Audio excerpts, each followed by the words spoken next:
Hello everyone and welcome to my commentary for The Last Jedi. Two caveats before we get started. Number one, I'm a huge fan of Rian Johnson.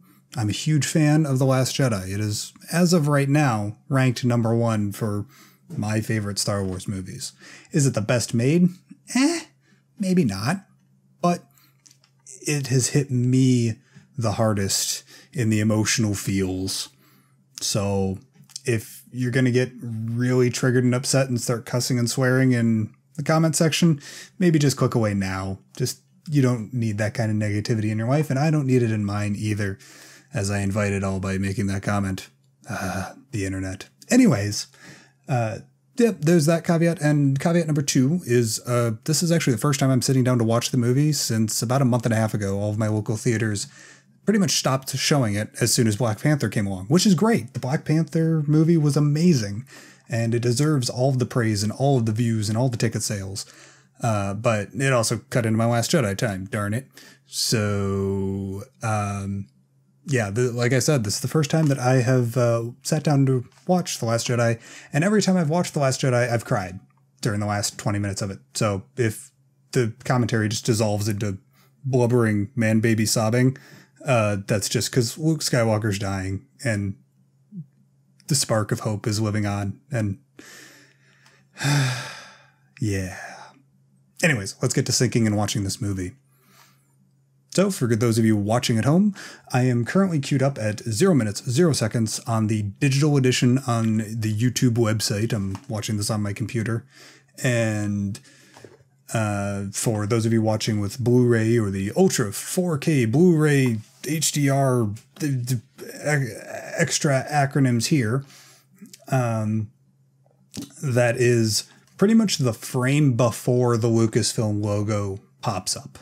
So without further ado, let us sync.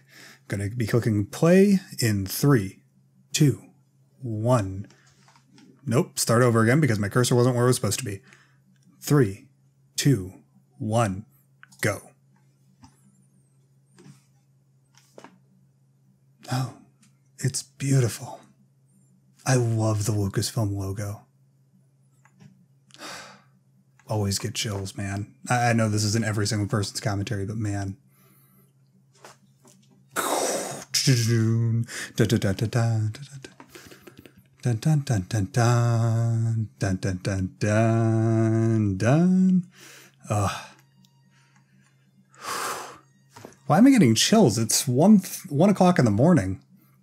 I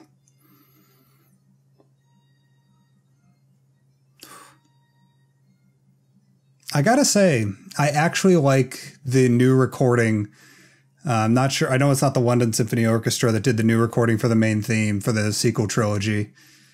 But I actually prefer this one a little bit more. I don't know why. It just sounds a little bit, I don't know, not better, but I don't know. Something about the sound mixing or something. I'm not sure. I love it, man. Speeds its way towards the rebel base. The brave heroes mount a desperate escape.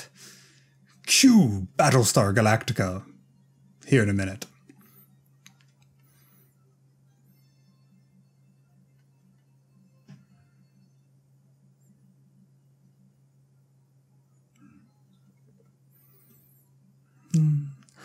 Bum bum bum bum bum bum bum.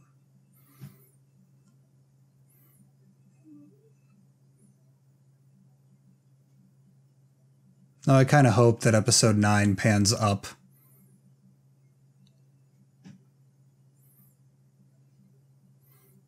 And this is what I'm talking about, Battlestar Galactica shot. This is a shot straight out of Battlestar Galactica, the Ron Moore reboot. Feels so much more visceral.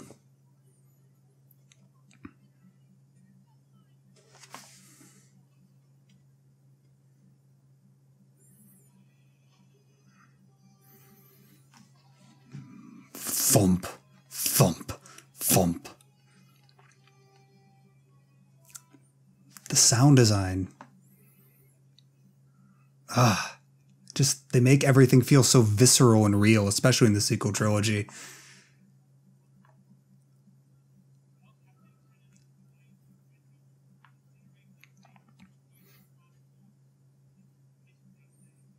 Ever the drama boy. It always sounds like a World War II, like, klaxon alarm to me.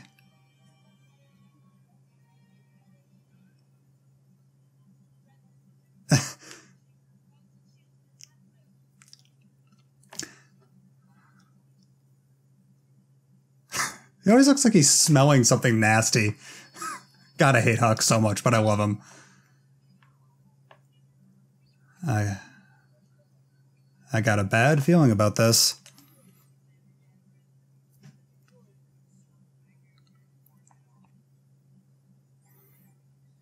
Happy beeps.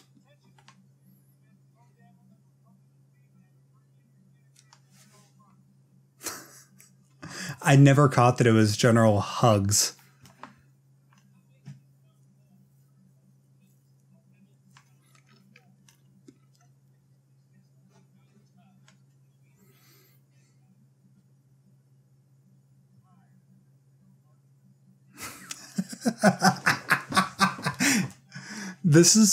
It was right here when I realized, oh, wow, a lot of people aren't going to like this movie. And I just caught that little look in between those two First Order officers holding back, laughing at Hucks. Whoops. Oh.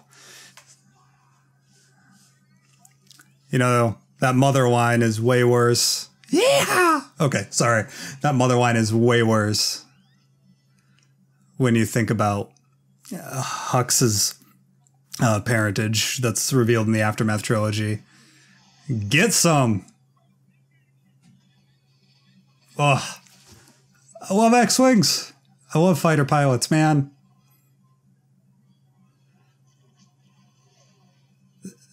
This needs to be a frickin' Starfighter assault map on Battlefront 2. Oh, Towie!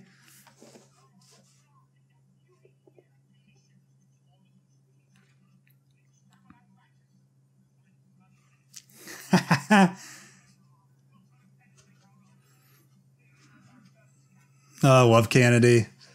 A competent Imperial or a competent First Order person, whatever. Yeah!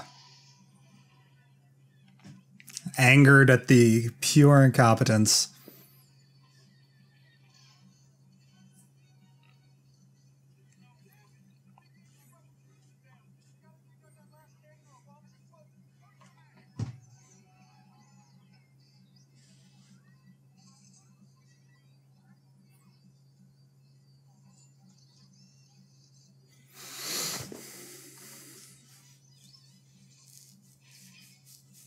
Okay. See, now that right there,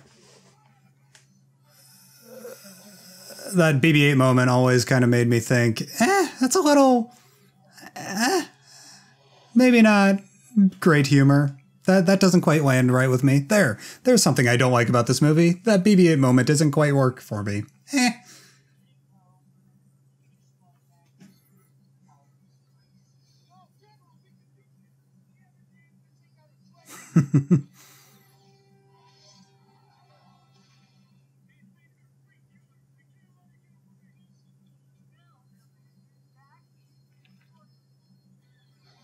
Damn it, Poe. I mean, it works out in the end, but it's wrong right now, man.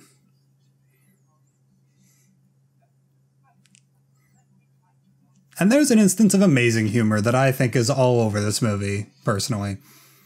Just for me.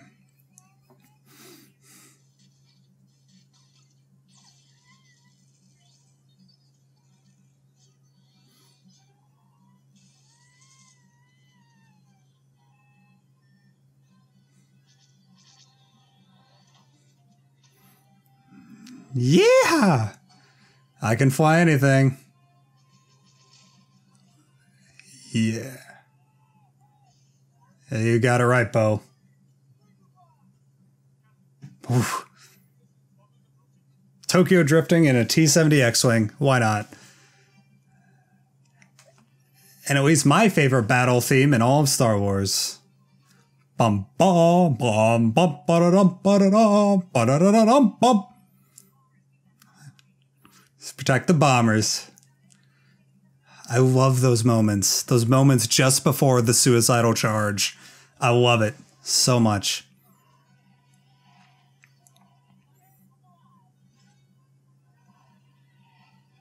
Just let's go. We got this is the thing that we need to do, and we need to do it. Let's rock and roll.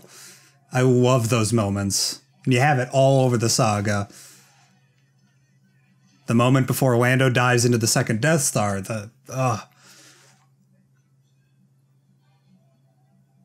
Luke's run up to the walkers in Hoth. I'm going to cut across their axis and try and draw their fire. Everything.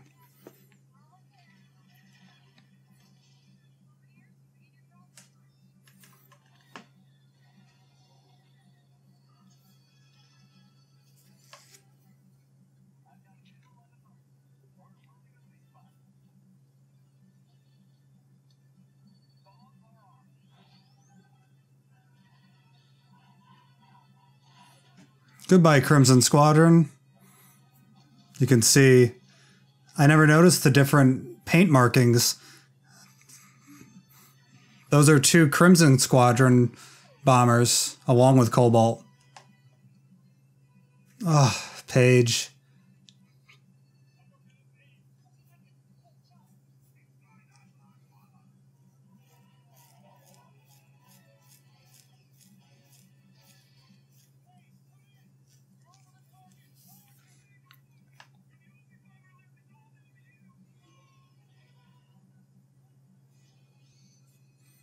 They're all armed.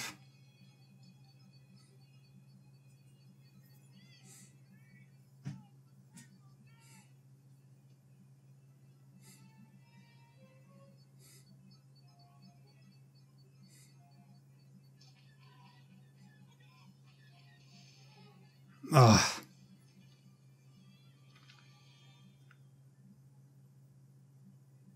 And then you open up the movie on this moment.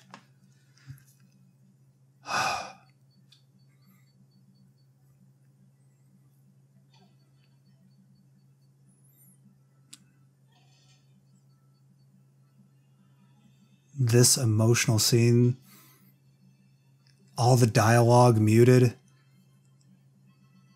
God.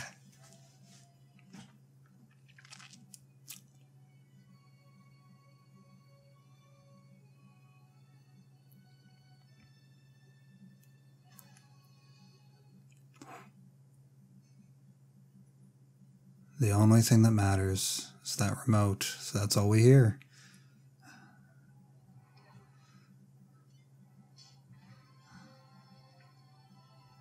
Da, da, da, da, da. Bombs away indeed.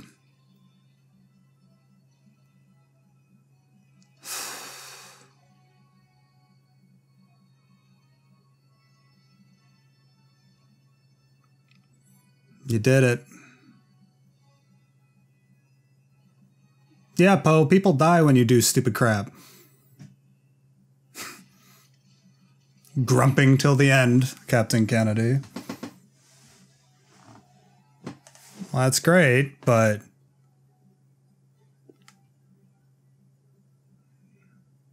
dead heroes, no leaders. Can we talk about how much Leia's had to go through? Dear God. I mean, her son, her husband, her entire planet. How many dead Resistance and Rebel heroes and friends. That felt very anime-ish to me the first time that I saw that. Black One coming in there. It always felt very anime-like, almost like Space Battleship Yamato.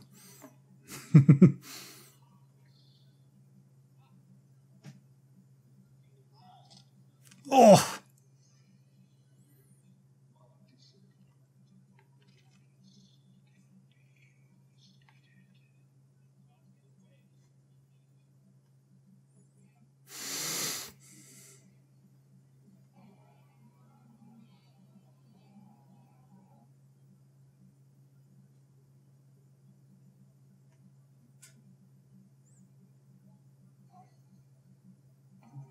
First thing he says when he wakes up, "Where's Rey?" Calling out her name.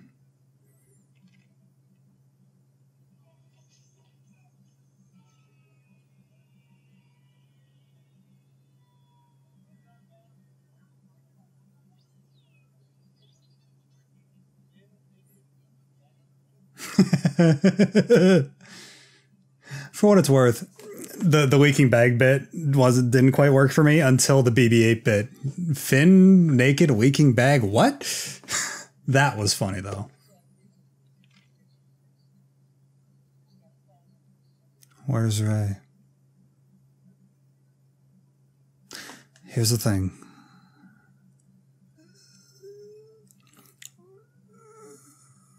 This is the continuation of TFA's ending. Rey's perspective, the Jedi's steps, the sense of destiny, the meeting of a legend. This is all Rey's perception. We're seeing this story through Rey's eyes right now.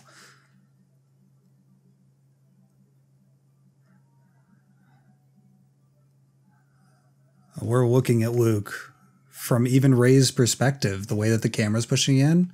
He isn't quite looking at the camera, but close to it.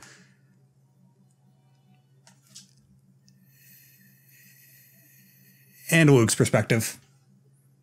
Reality. That's why that moment works for me. It's that perception shift where we're going from idolizing the legend Luke Skywalker to meeting Luke. Farm boy Luke, who had the fate of the galaxy thrust upon him at the age of 19. And then failed miserably.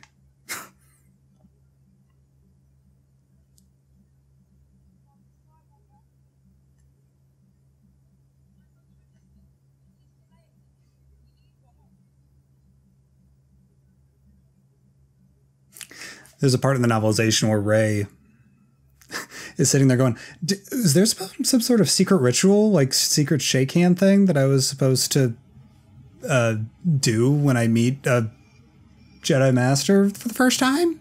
Did I make a mistake? Like, did I snub him and now he's snubbing me because I didn't welcome him properly or introduce myself properly? Ugh. Yeah. Gonna be harder than you thought, Rey.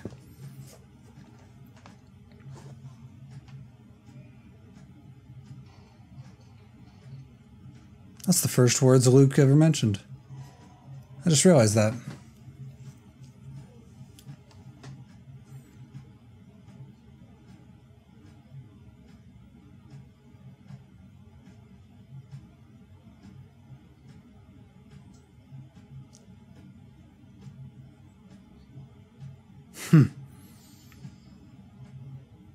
You messed up, Luke?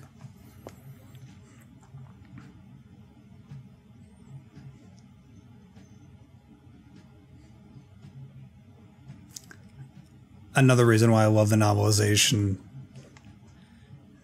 is how it shows how Snoke doesn't care. He keeps Hux around because he's boring. He finds the technological and building of the building, you know, the military might of the First Order is boring to him.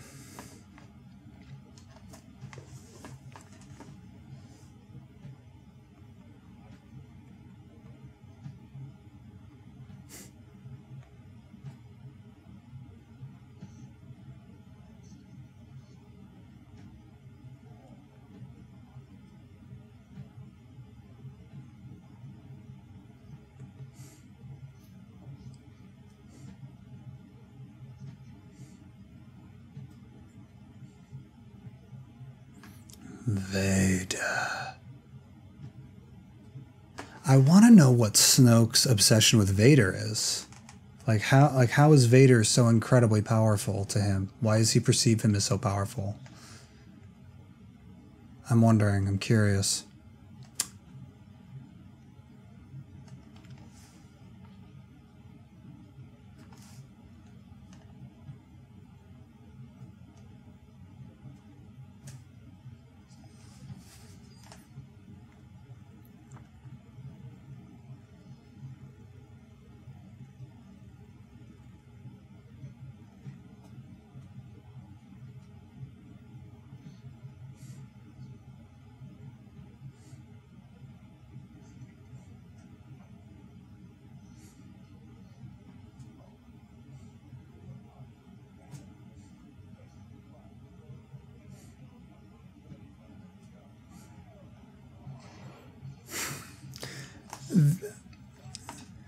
There's another thing I don't like.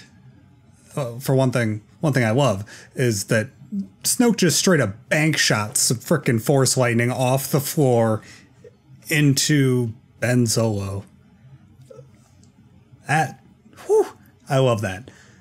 But the Praetorian Guards, I can't stand their look. Sorry, it's just not for me. There's the second thing that I don't like about this movie. I like the design of the Praetorian Guards. They look like lobsters.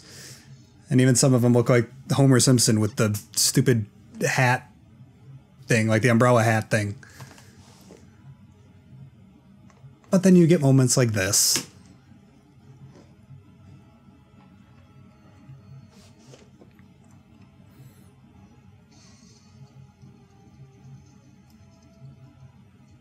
Crushed into the vestige of Vader.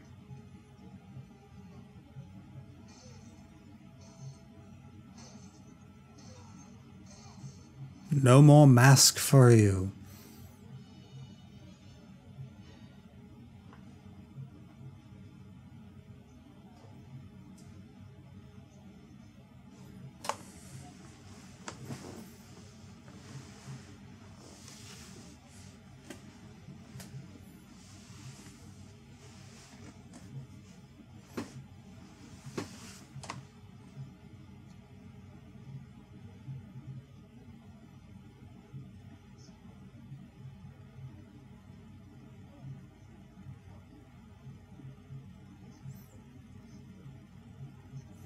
I'll give us another, about 2 hours, 5 minutes.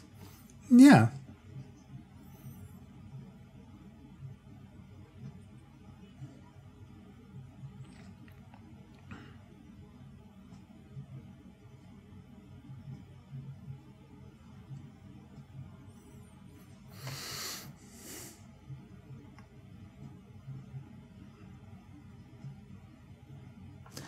You know, like that sea monster in the back. You don't need to show that. That doesn't need to be there.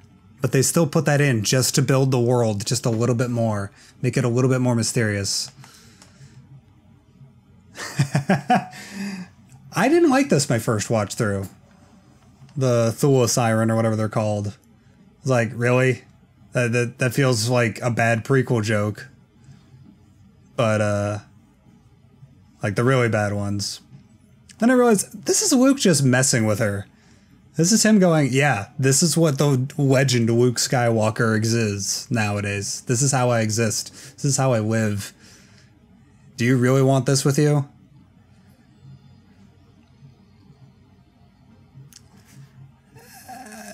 Can I talk about the fact that he just did that without the Force? Because he's still cut off from the Force. We don't learn about that for another half an hour, but he does this without the Force at all. Luke is still a badass, even when he's not Jedi Master Skywalker.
I just noticed that. That sounded almost like some Dagobah wildlife.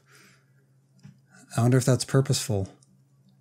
I mean, it probably is. Wouldn't be in the audio track without it, but that almost sounded like those calls, those like warbling calls.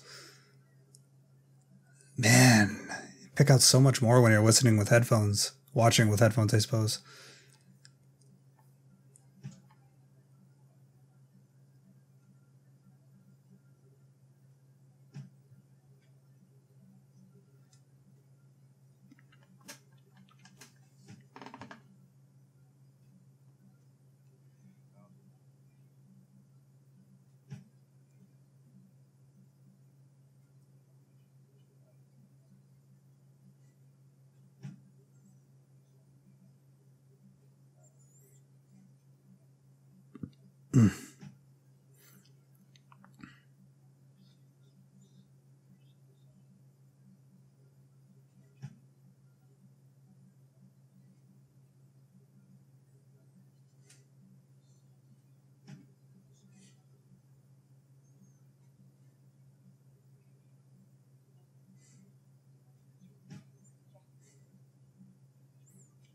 Just enough levity to break it. And we're right back into the seriousness.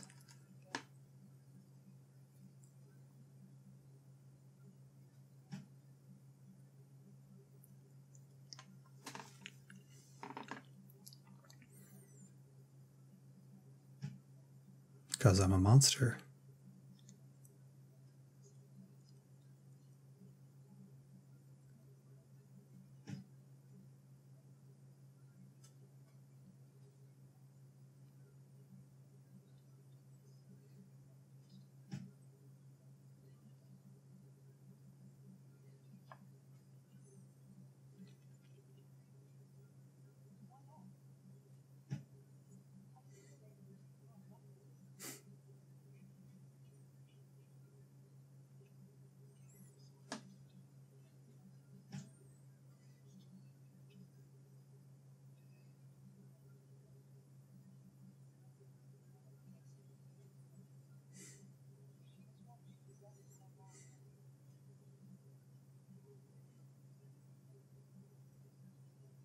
And I swear to God, that line is in there for us too, as the audience members.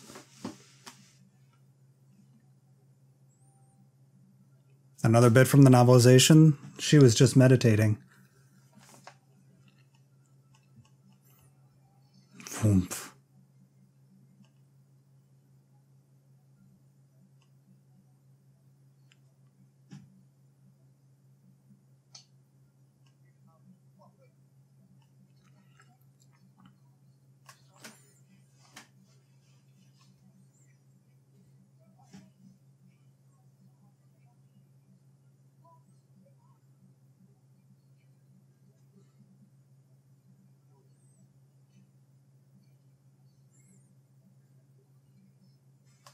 Yep.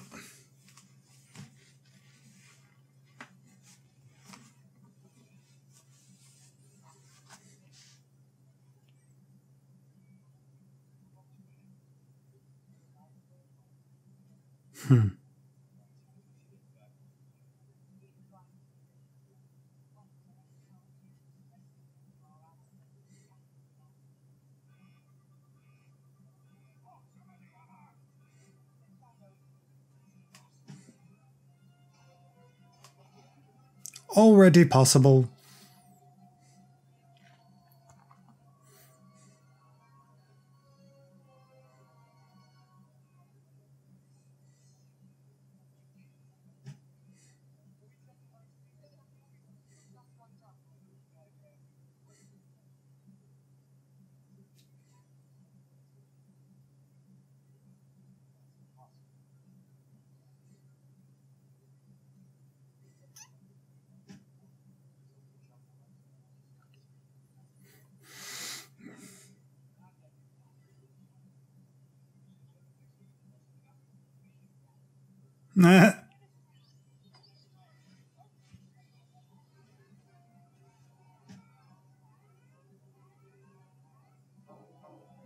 Hard turn!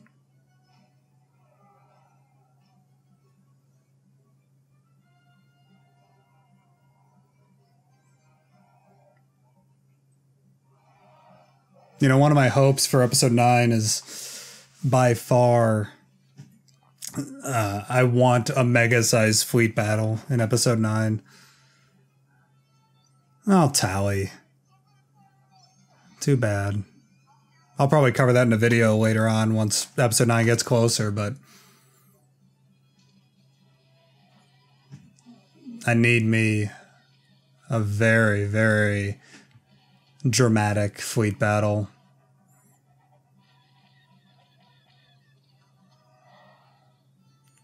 I want to know why. But why, though? Also, Kyle, you're a jerk. You're killing Tally, and I don't like you.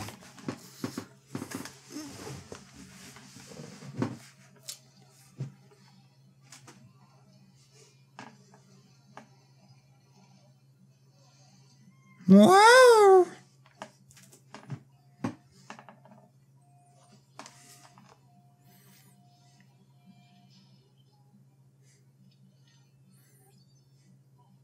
I just noticed that BB-8's got like a little bit like a sooty face.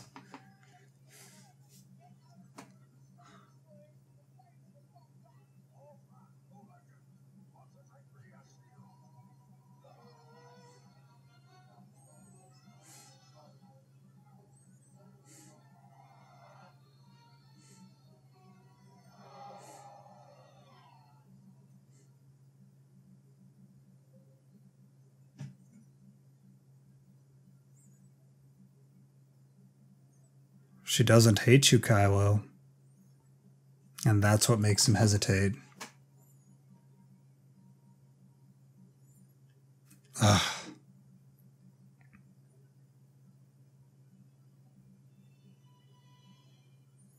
And I saw this one coming from a mile away.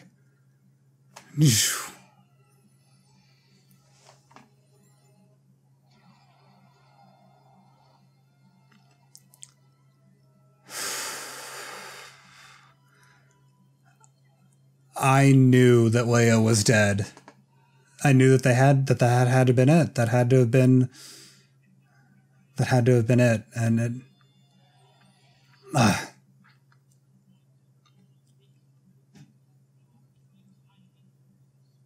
I knew she was gone.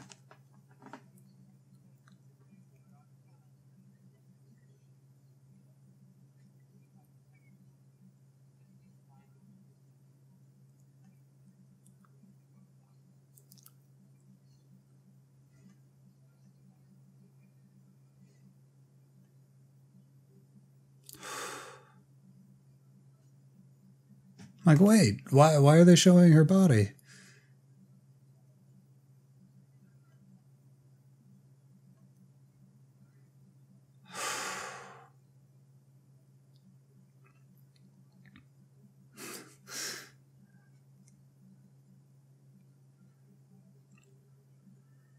And for the record, on this moment, I hate talking through it, but this is Leia saying no. This is Leia saying, no, I will not die. Not a, oh, when did she learn how to use that specific Force technique? And I'm sorry, but that is, oh. Foreshadowing. That isn't her knowing how to use Force pull. That's Leia refusing to die and the Force granting her wish. The Force, she's willing the Force to bring her back. Yeah, Leia Poppins, whatever, but I don't want to go into a rampage on hate, but on the hate of The Last Jedi, but it's a fairy tale. It's like there's princesses and magic and whatever. Yeah, it's fine if it looks kind of goofy and fairy tale-ish. And then, yes, that is Steve. Deal with it. Oh, are you Wanda? Was this your husband, Steve?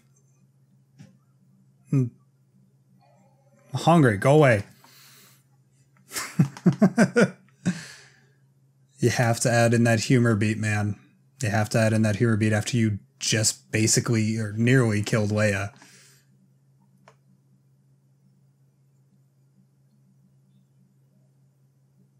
And in between that and this moment, I care.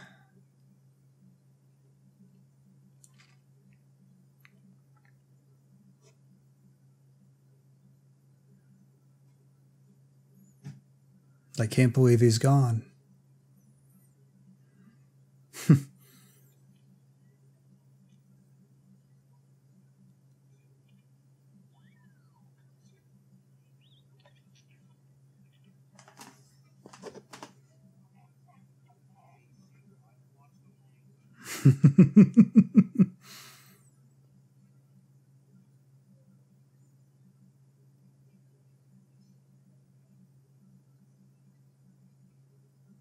R2 almost sounds more grindy. Like it sounds... I know I'm commenting so much on the sound, but... Yep. Deal with it, Luke. It is a cheap move. And you need to deal with it.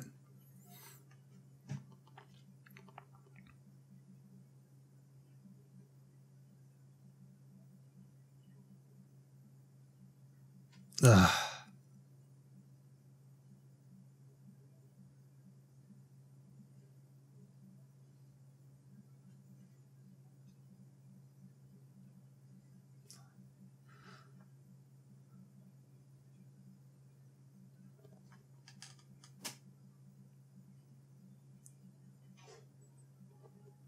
R2 did a thing.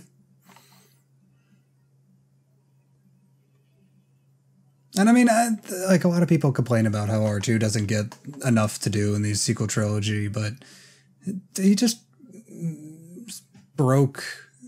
He put a chip into that concrete barricade that Lucas put up around himself.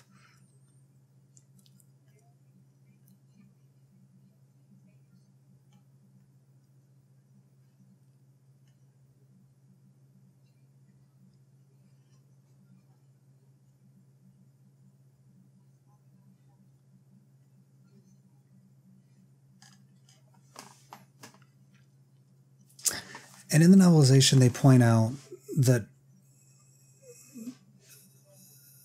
Poe was worried that he was going to become the leader of the Resistance. And then he's kind of relieved and annoyed at the same time when Holdo steps up. But you can see that. You can see that in the subtlety of this film. At least, I don't know, I could see it. And that's what I love about this film in general, is that it shows you so much with so little half-second shots. And you think about the Poe and Holdo dynamic, she doesn't... How is she supposed to know that it's not a Imperial or a First Order spy on board that's giving away their position? How is she supposed to not know that? Or how is she supposed to know that that's not it? So of course she would keep her plan as secret as possible.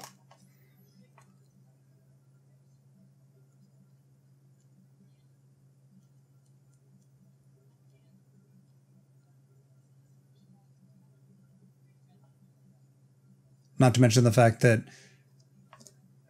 when she says our entire bombing fleet, what she means is her entire bombing fleet in Cobalt Squadron. Those were her bombers. Most of her command was killed because he was a reckless prick. So yeah, she's a little annoyed with him. And you know what? She's allowed to be a little annoyed with him.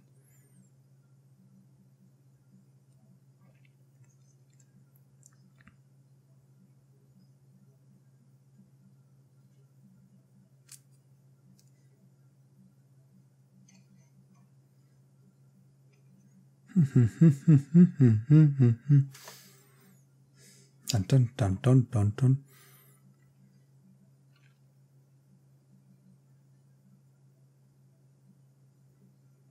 No, Rose was actually stationed here to protect from deserters.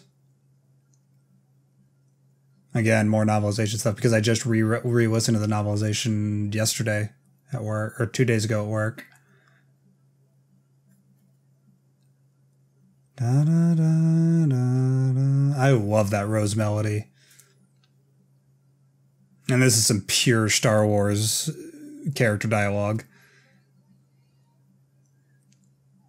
It's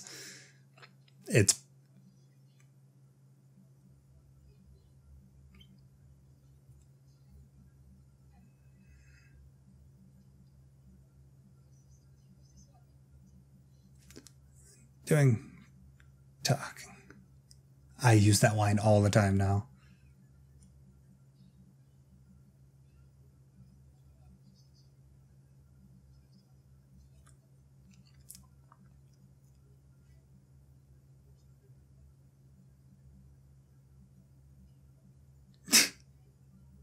Like, yeah, that's what they say, right? Right? Right, guys?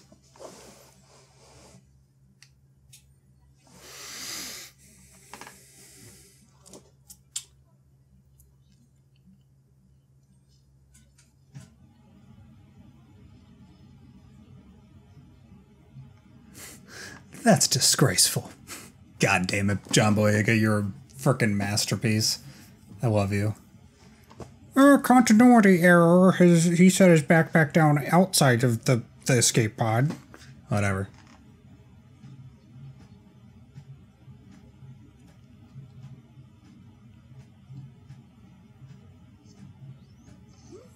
Ow.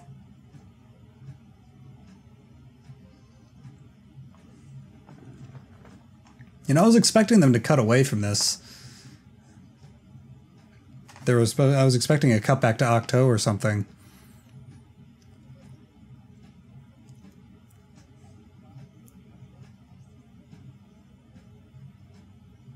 I am not part of the Resistance, though.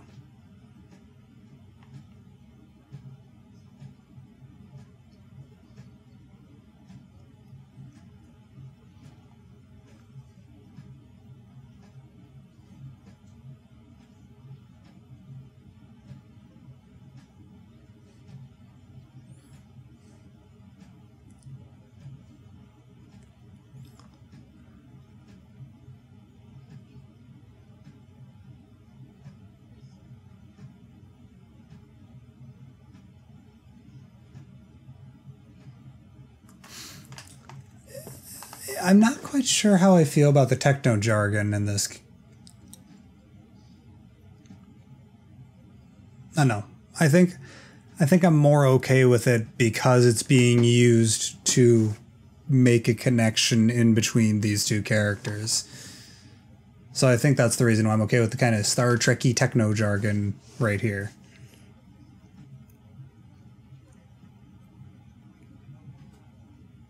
Yeah. So then I don't tell Holdo. Thus, she would have known that it wasn't a spy.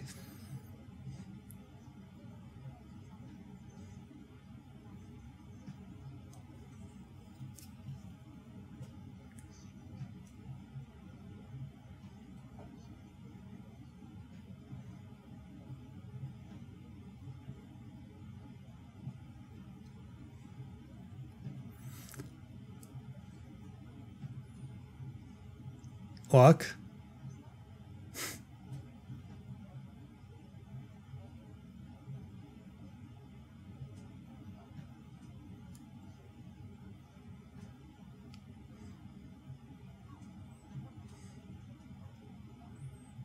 If she was awake, she would punch you right in the face, Poe. Just saying.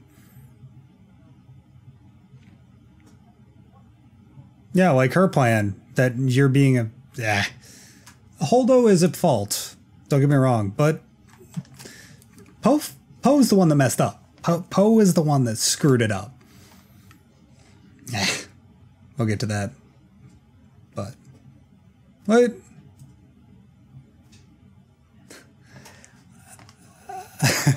I love this. I know a lot of people, for some reason, a lot of people don't seem to really like this bit, this like Battlefront 2-y bit. Right there, she says Union dispute. So my guess is that after her castle got destroyed last week, she went to go and take over some union that she technically legally owns. But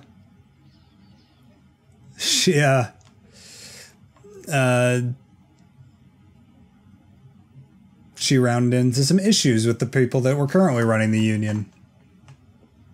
At least that's my guess.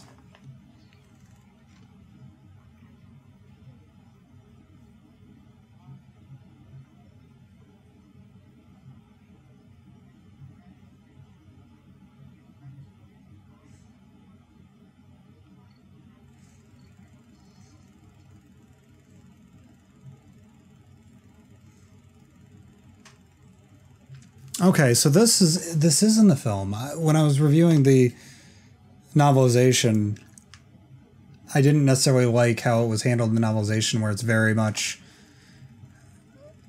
Finn is very reluctant to give up the beacon. But I kind of like it a little bit more in this, where he's like, okay, that's it. Be done with it. I'm going to go do this because Poe is asking me to, my other best friend. And I'm going to trust you with Rey's fate.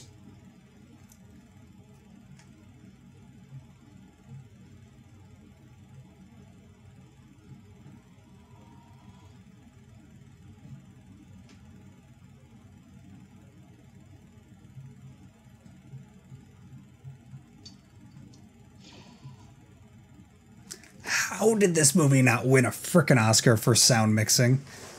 Ugh. How? I don't understand it. Ah.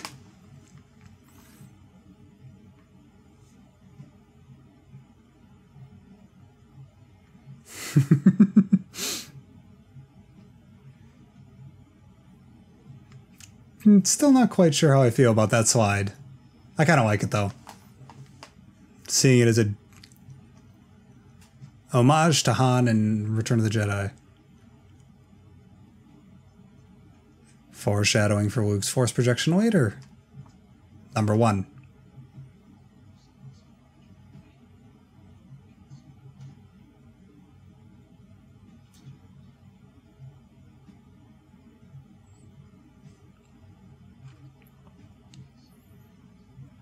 See, he doesn't hate her. She hates him, but he hates her. Or, she hates him. He doesn't hate her. He finds it as more of a curiosity.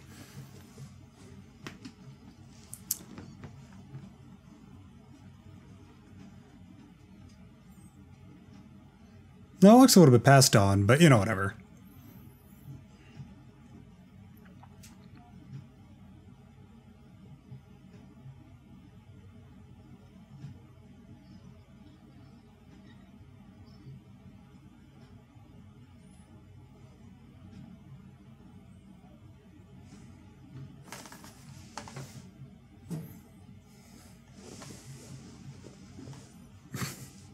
Shooting blasters and crap off at their own homes.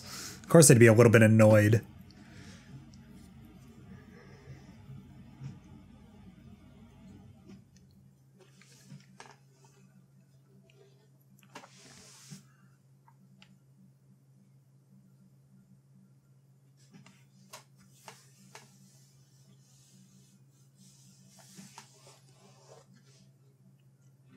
The Prime Jedi.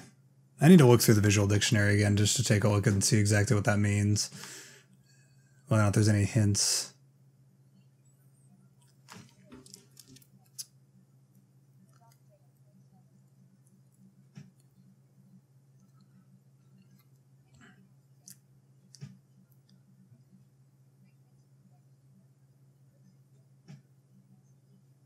Uh-huh. Here's the thing, is that delivery from Rey, yeah, it doesn't work. It sounds flat and terrible, but when you look at the rest of Daisy's performance in this movie, it's clear, like, at least to me, I think it's intentionally taken to use that particular take where she sounds like she's reading from a script, which she is. Of course, Rey would come up with a script to tell to the legend Luke Skywalker. It's just me.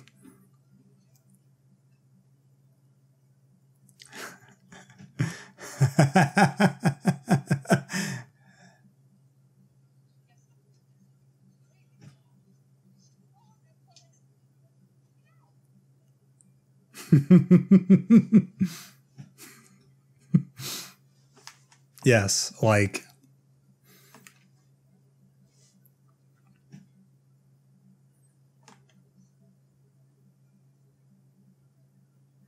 God, the sequence is beautiful.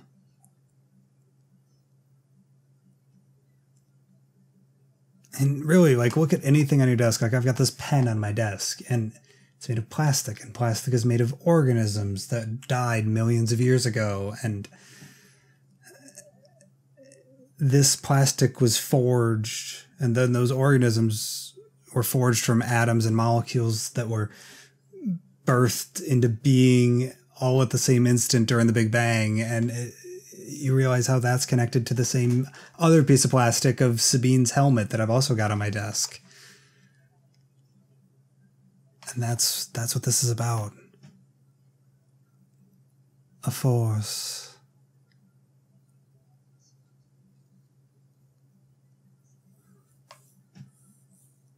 That same force.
Only the did you back on Dagobah.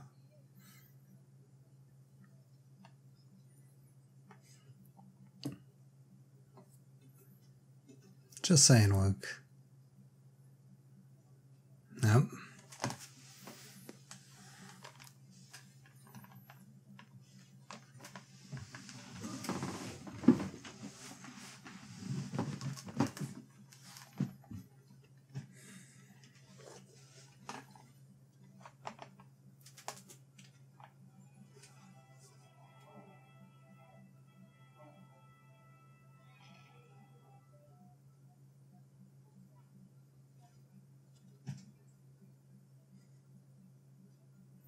Conspiratorial look.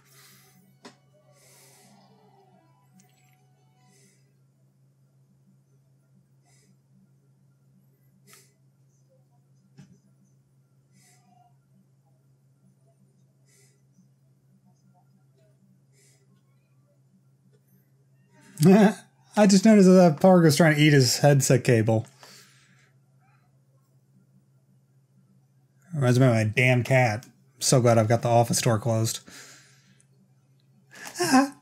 This right here. Like, there's this scene, there's this video that went around about a colorblind kid or colorblind guy getting corrective glasses that fixes his colorblindness. And that bit of Rey touching the water reminds me of that same sort of wholesome feeling of just water everywhere.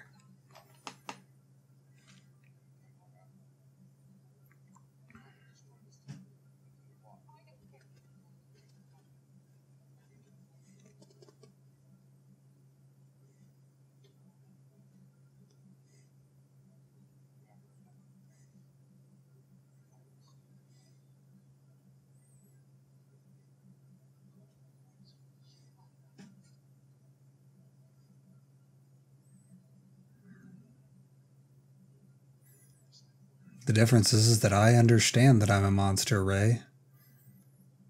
Oh, God, the relationship between these two.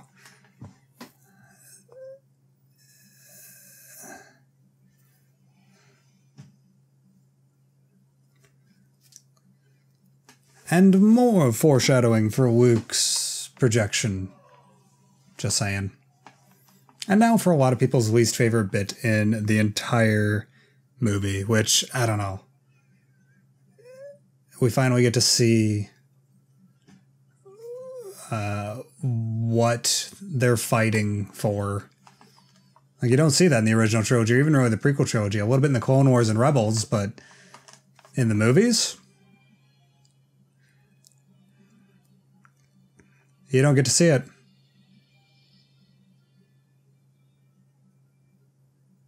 You don't get to see what the Resistance and the Rebellion are fighting for.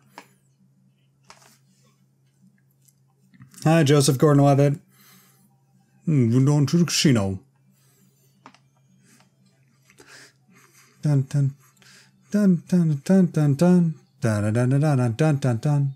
Dun dun dun dun dun dun dun dun dun dun dun dun dun. Bum bum bum bum. Dun dun.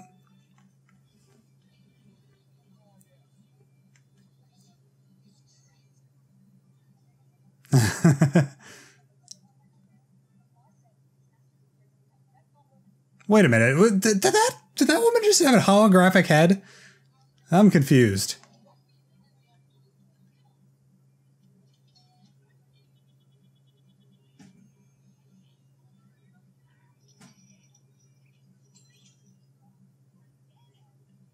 No, there's so much more prequelisms in this movie.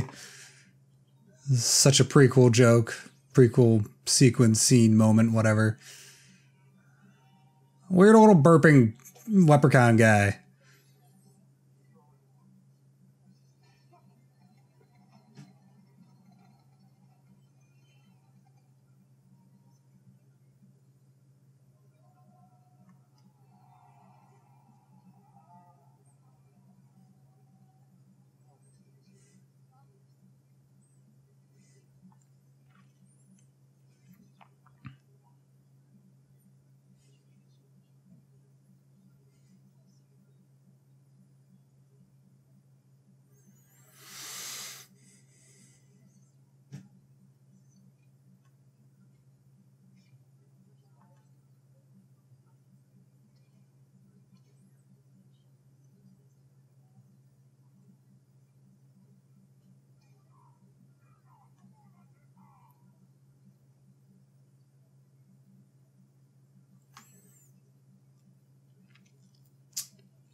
And it's right there that I actually fell in love with the character of Rose. She's so much more real. She's not a Star Wars hero. She's just a person wanting to make the world a better place. Not knowing necessarily how, but just doing what she can.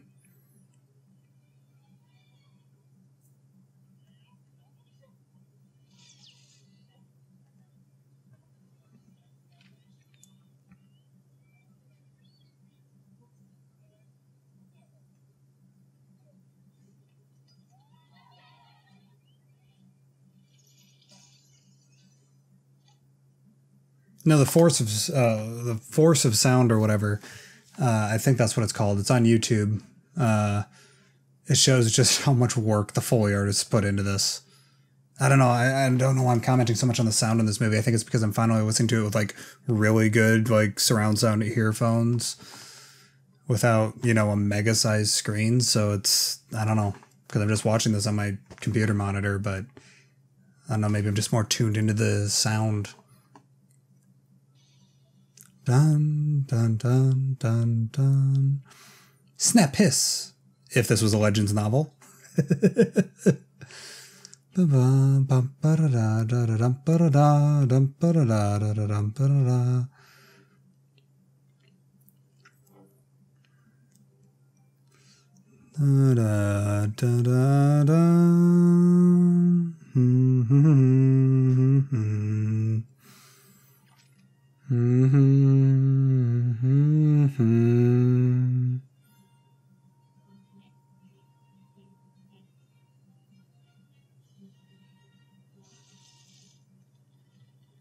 Whoops.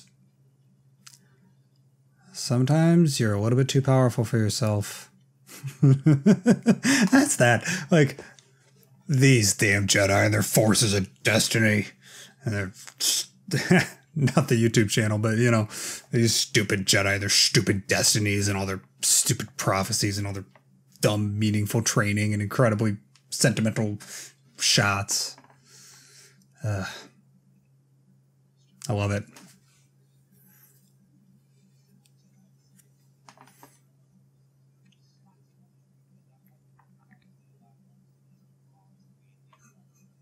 That always gives me chills. Luke Skywalker saying Darth Sidious.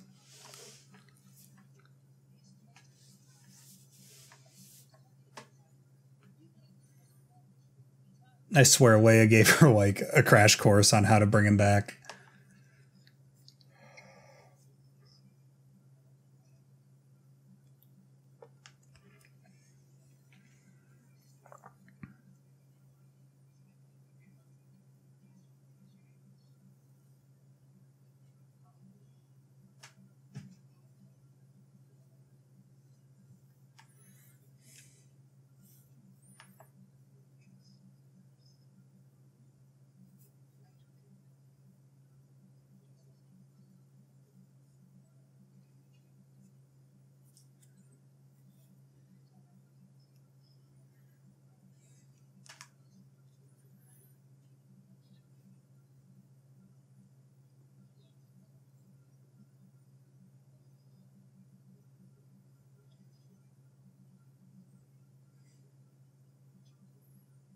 I'm pretty sure that the visual dictionary shows where these are, but where this temple is.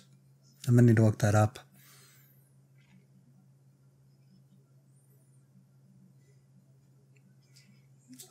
I just noticed those are all bodies. Children's bodies. Dear God. Rian Johnson, that... Oh, fuck. I try not to swear on this YouTube channel, but... Fuck.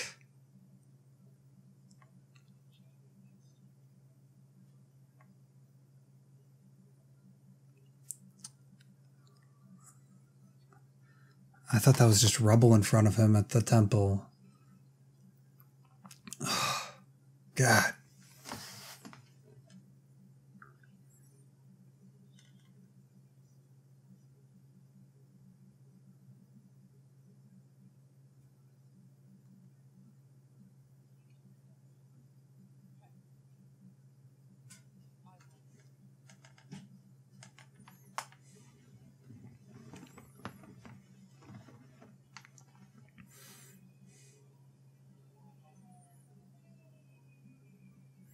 This movie is more about just growing up, like all the Star Wars movies.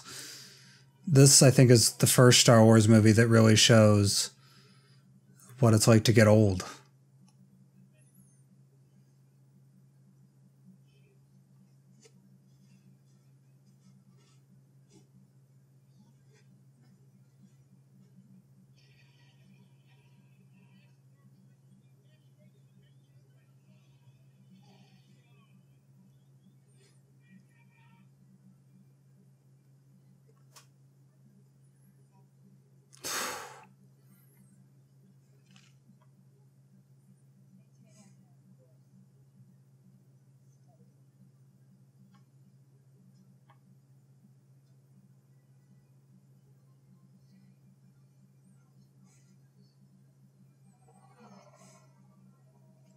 Kind of in jail, but we'll be there soon.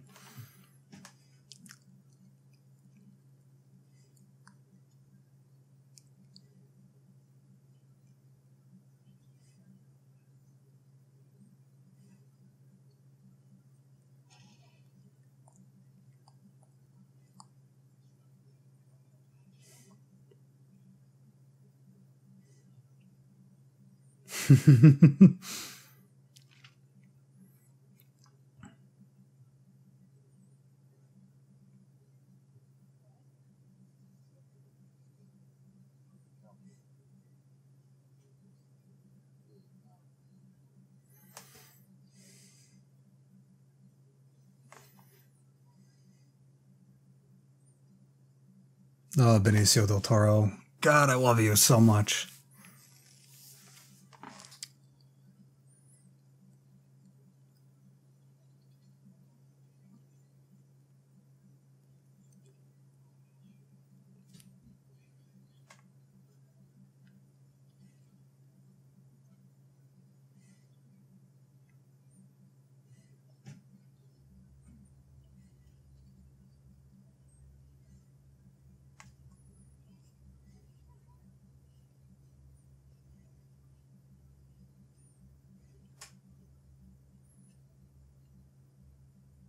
Katoga.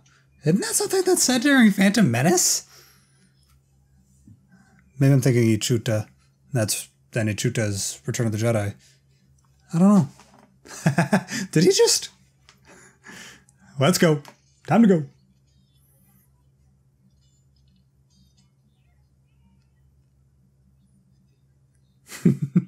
BB-8 is so broken and overpowered in this movie, and I love it.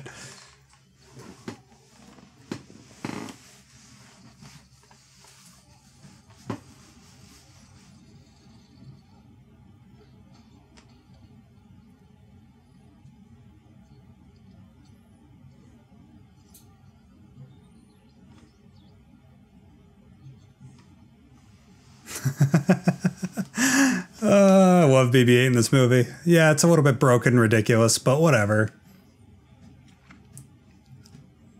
It's a Star Wars movie. It's meant to be goofy and ridiculous and over the top.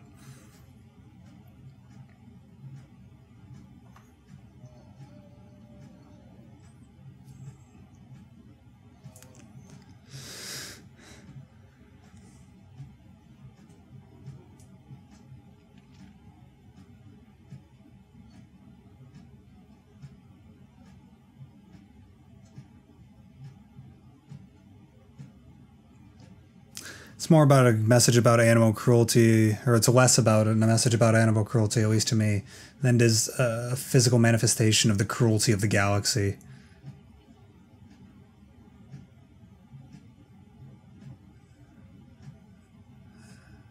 And the hope that fights it.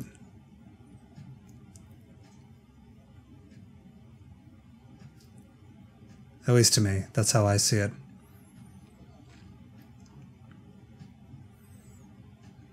I've seen the meme going around about, oh, it freed all the fathiers, but not the kids. No, the kids freed the fathiers.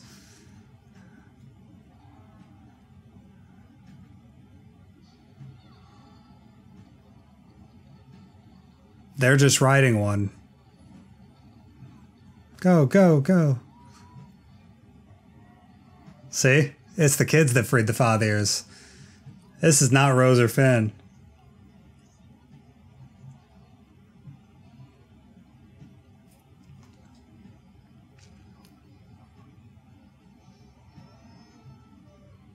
No.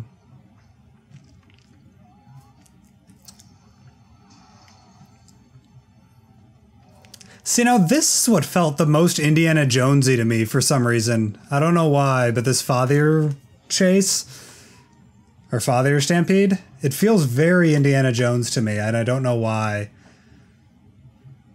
Like, I can't think of a scene in Indiana Jones that reminds me of it. Or that this reminds me of. It just, for whatever reason, I'm getting such Indiana Jonesy vibes from it.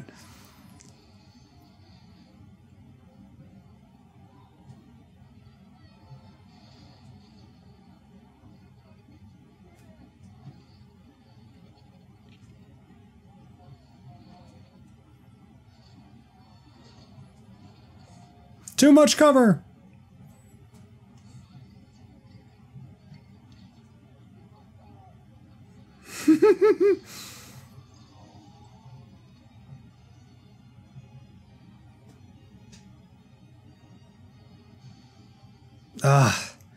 It's so The Last Starfighter. It's so childlike. Never-ending story-ish.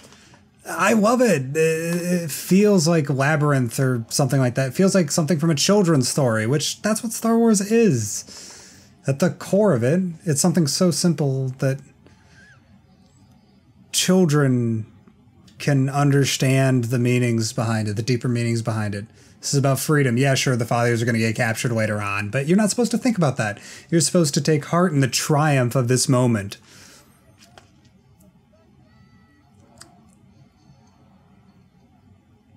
That's what this is about. All of Star Wars falls apart when you overthink it. And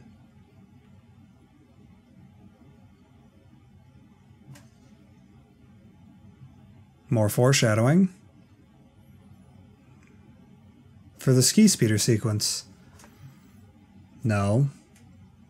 saving what you love is what makes it worth it.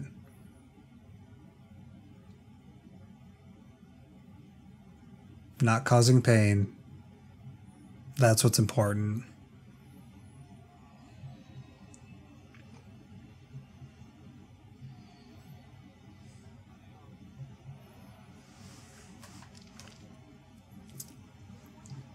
You know, we've got to look. They've got a picture of the ship in the Last Jedi cross-sections book, the Incredible Sauce cross-sections book. And I wish if we got a better look at it in the film. Like, the only bit that you get is a quick little hyperspace bit that's coming up in a few minutes, but...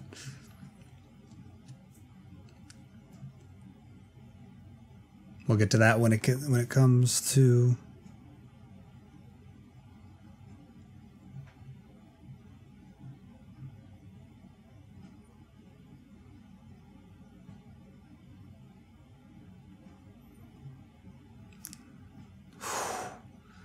Imagine feeling that much power and that much force swelling into you all at once.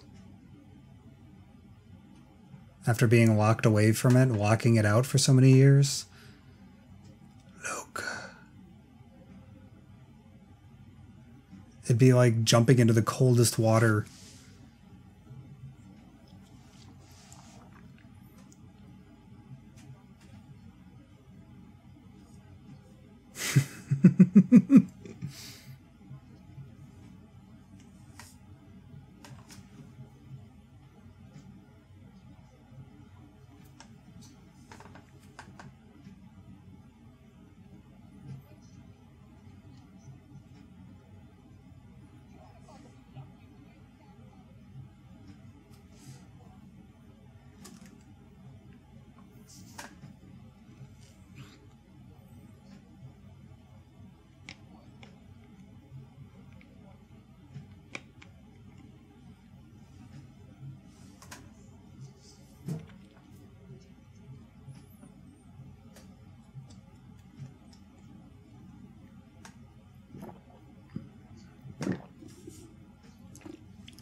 Sickly green.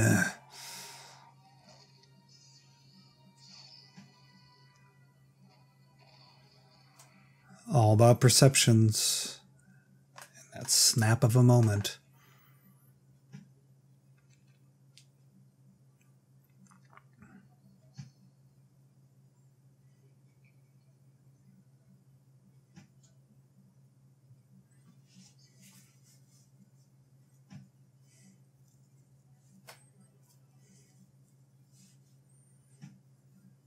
Time to go to the cave, I suppose.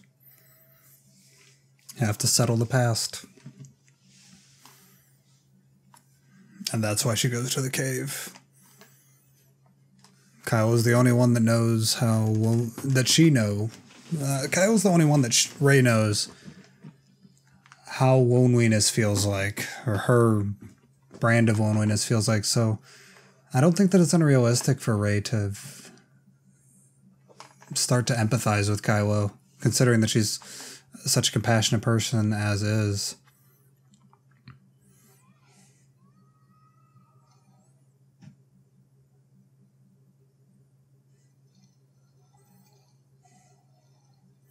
Wait, suddenly Rey knows how to swim? She only kind of knows how to swim. Whatever. Overthinking is too much. And you know, I've thought about this scene so much. This dark side cave theme, this mirror scene. I think the message is meant to be... and I don't know what Rian Johnson's reasoning is, what message he's trying to set across. I haven't watched any of the commentaries or anything yet. You know, the repeating the infinite mirrors. I'm not quite sure what he meant by it. I'm sure that it's something. I just take it as it's unsettling, and that's the point of it. The point of the jankiness of the dark side tree in Empire Strikes Back is to make it feel weird. And this is the same thing. The one part I do think I have a handle on, personally, for me, how I'm interpreting it, is that this is Rey seeing her parents. The Force is telling her the truth. She forged herself. She made herself into who she is. She is why she is who she is.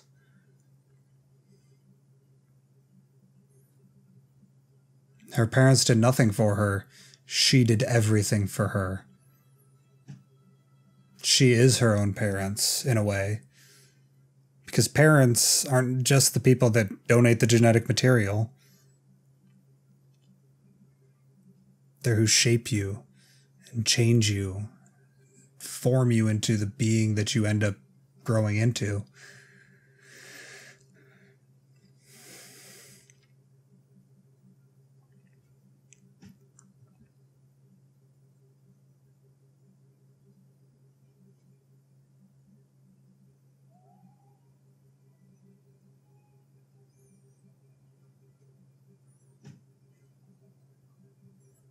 Don't leave without me, Rey.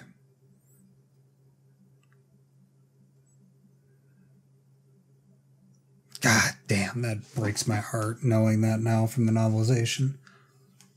Oh. That he's gonna go with her up until she makes this mistake of relying on Kylo because Luke wasn't there for her. Luke didn't feel available to her, so she reached out to Kylo for help.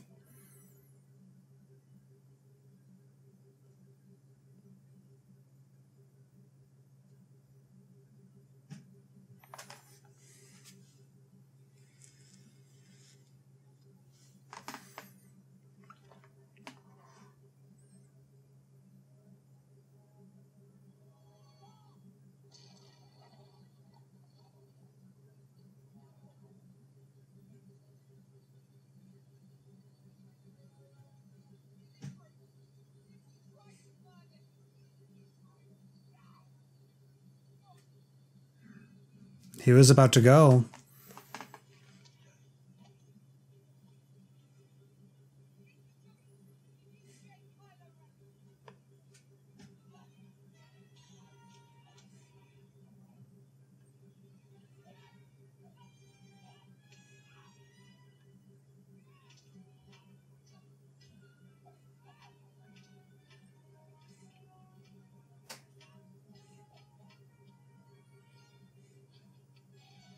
Trump card.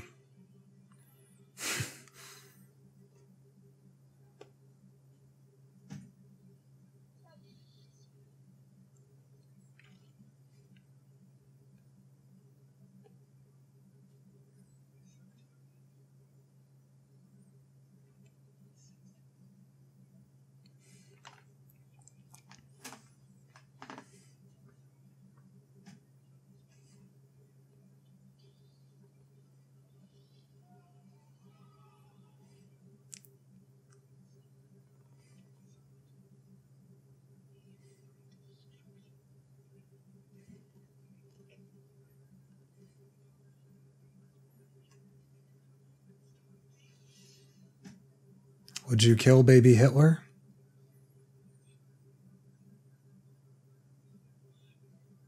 Of course you'd think about it.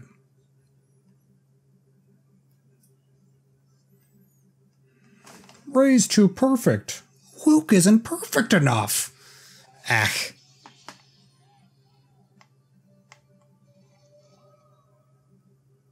I don't know. Just how I feel about it. Sorry. Not sorry. Of course he would make the mistake.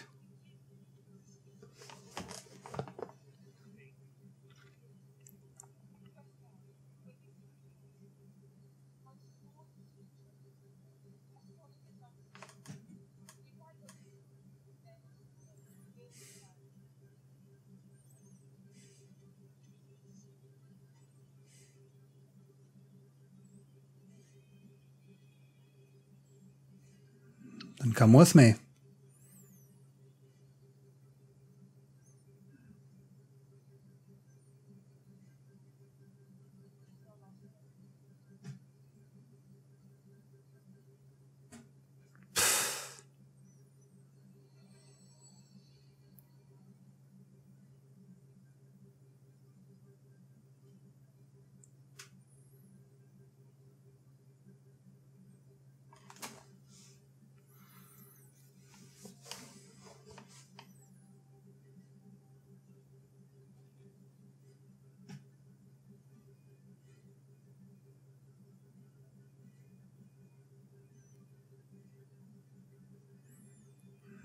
Hello, old friend.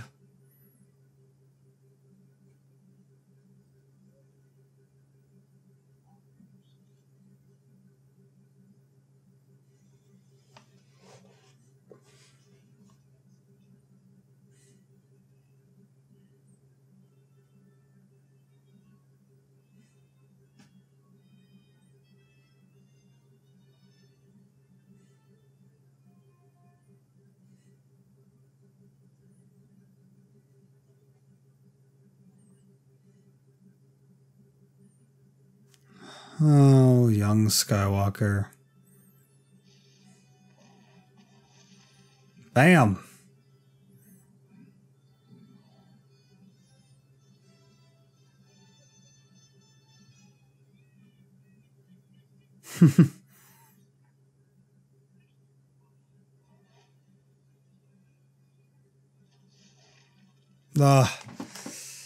Yeah, Force ghosts can do stuff because they're ghosts and it's magic. And it's amazing because that was beautiful. I loved it.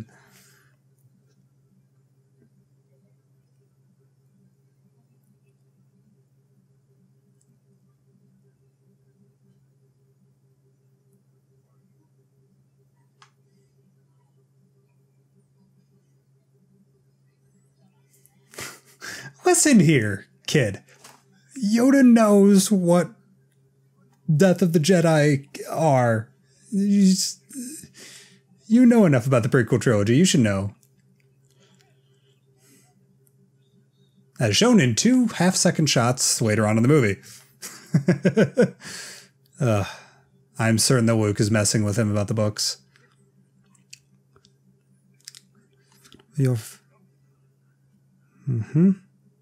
Always concentrate on what you're doing here and now. The living force.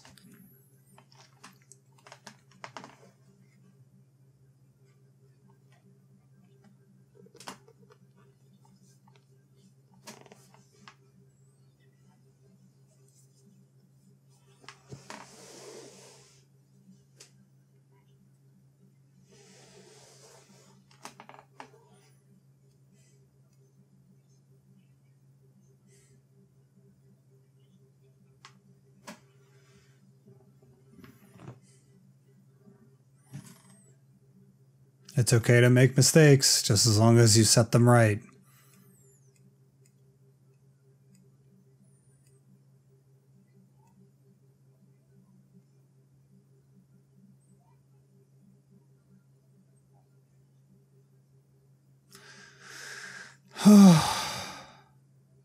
God, I love that line.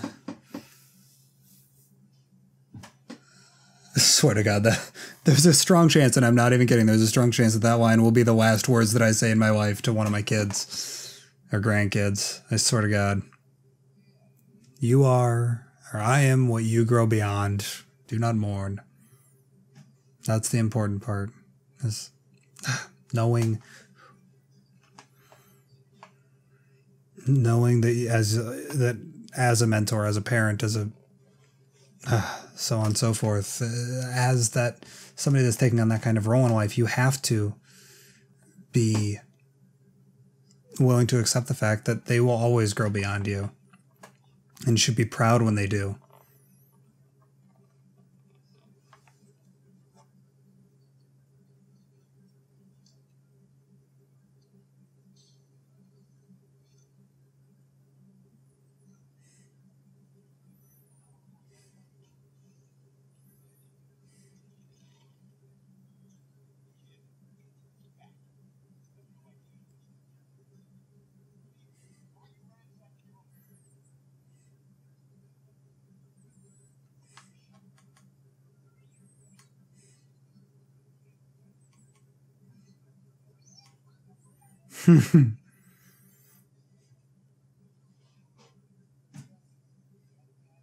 Made up words.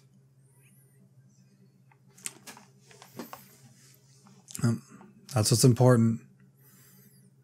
It's always important to remember that in war, there are...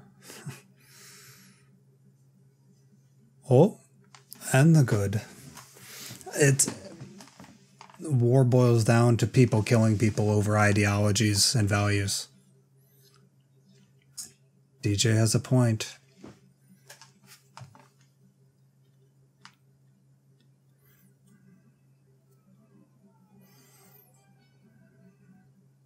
Goodbye, Ninka.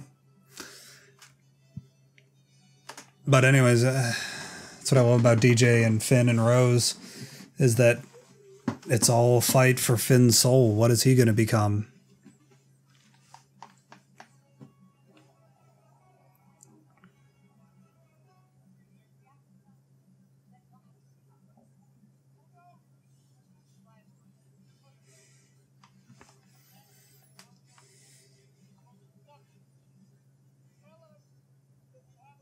No, if you would tell her that, you know how they're tracking you.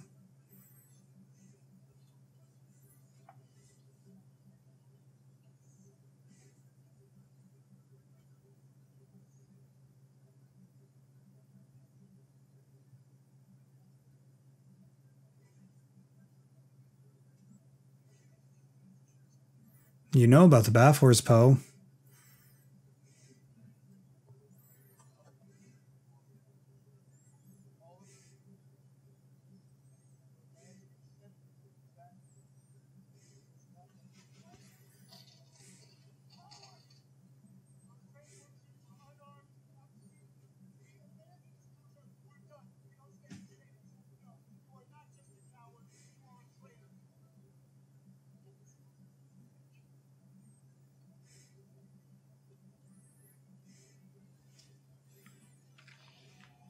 Yep. Not enough. It's just they're both screwing up, and that's the joke. That's the point of this movie, is that everybody screws up a lot in this movie. And the lesson is that by the end of it, all the good guys at least learn about it. There's your bit about the books. Yeah. It's meant to be mistakes. Rey made a mistake in trusting Kylo twice. She went to Kylo first and lost out on the opportunity of bringing Luke back. And now she's about to screw up again by trusting in Kylo.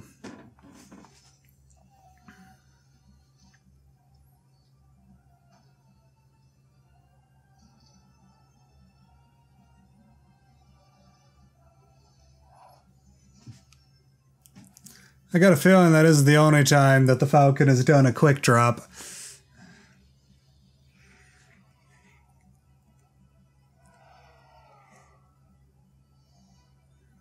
Escorting her in.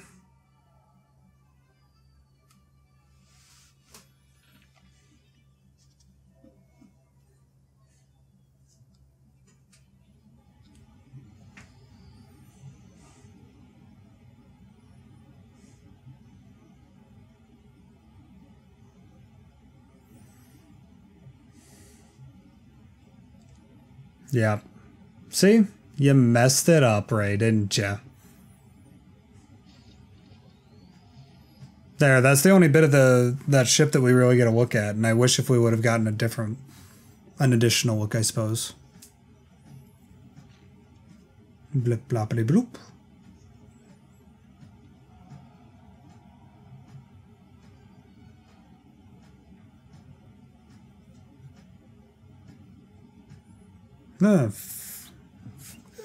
Triple A grade, first order tech, it's fine.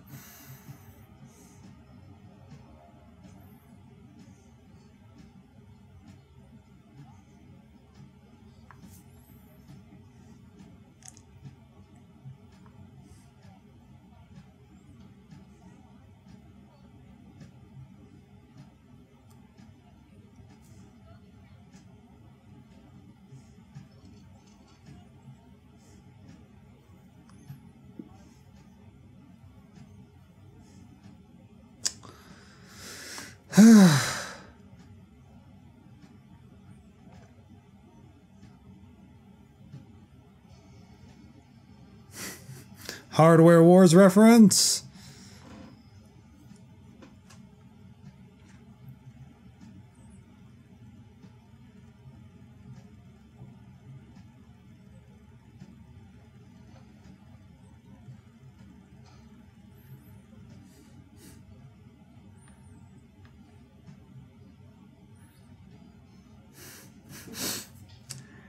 You know, I didn't realize it until I think Joseph Scrimshaw was pointing out, the Force Center podcast was pointing out how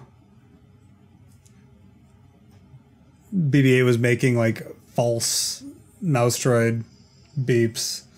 And this is actually the first time that I've watched it since listening to that episode of, I think it was Force Center, yeah. The main show on that feed. Here's our elevator scene from Return of the Jedi.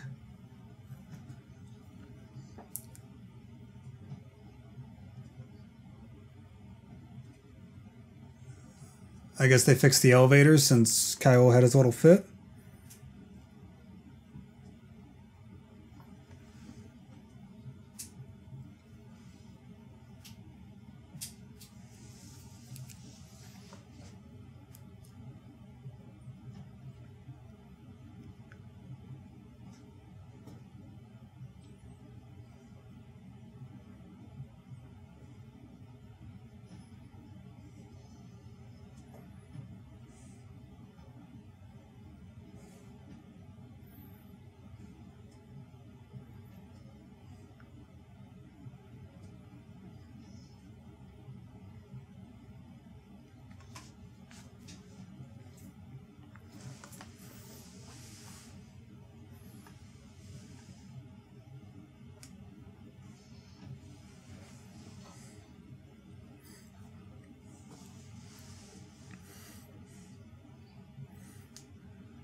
You know, honestly, this is probably my least favorite part of the movie is just this little scene here. It's just like, like it's nice to see DJ has a bit of a heart here. Good conductor. Like, this moment's pretty nice, but I don't know. I don't know how I feel about just them whole sneaking around and stuff. Like, it's cute, but it's,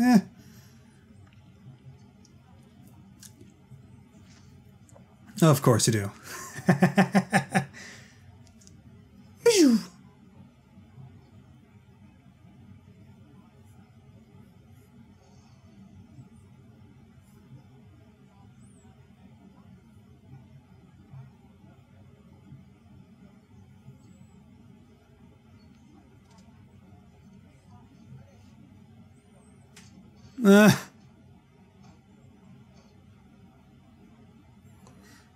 Okay.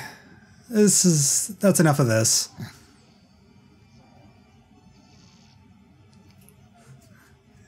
I've seen people talk about it on Twitter, but you totally can see Holdo say pew. That's great. I love it. Yeah, honestly, it's this resistance subplot on the Raddus that's probably my least favorite of the three arcs in 1, 2, and 3, or in acts 1 and 2 of this movie. At least in my opinion. Because just like, yeah, okay, I know that they don't like each other. I know that Poe screws up. I guess after watching it a dozen times, just doesn't have the intrigue anymore.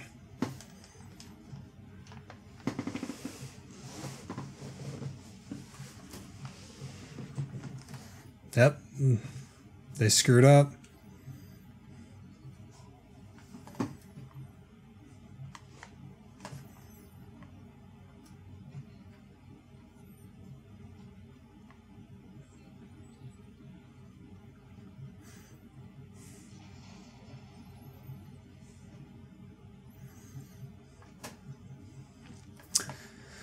Okay, Poe. That's enough of that.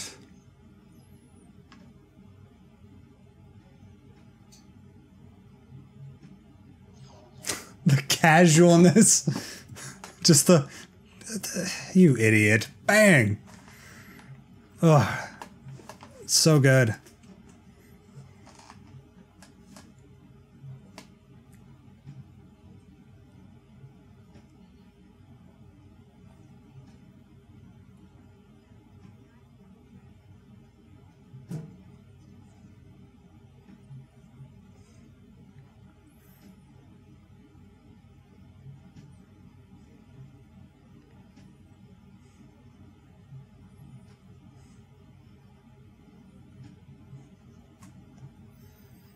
My plan.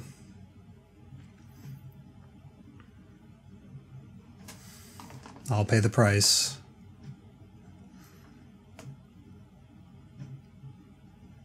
I guess it might be that moment that makes me like Holdo so much. For someone to... for all the transports to escape, someone needs to stick behind. And even if somebody else volunteers, this is my plan, so I need to take responsibility for it. And that's what matters.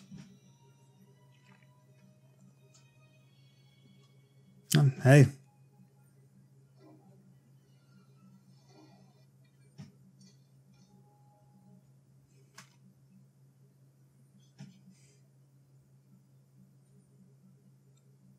Huh.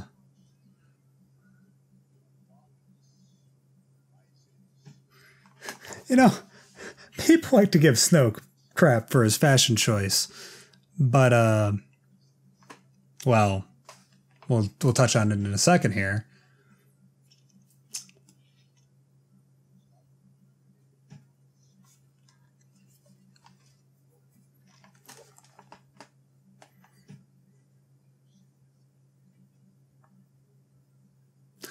Bro can force throw people light years away, bank shot,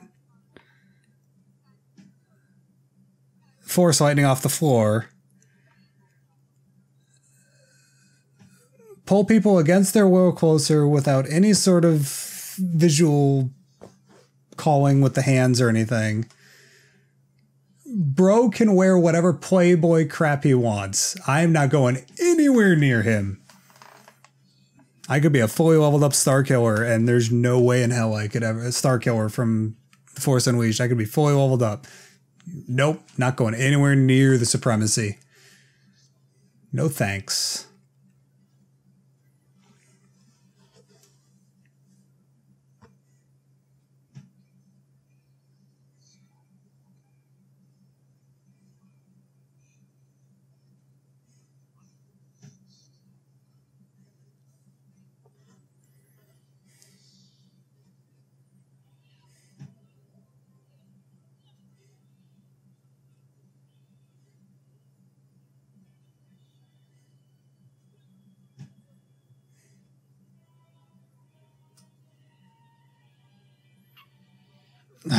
God, you can feel the pain.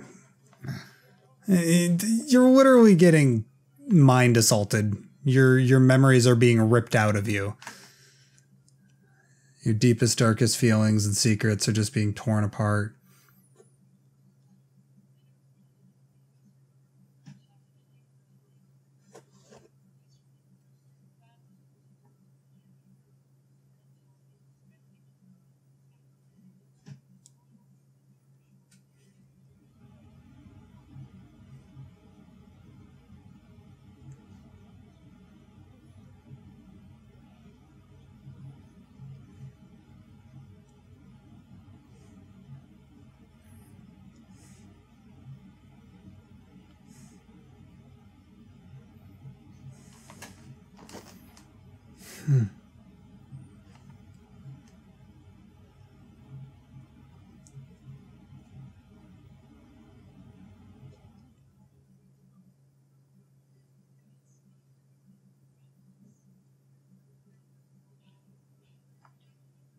Well, for the next couple minutes.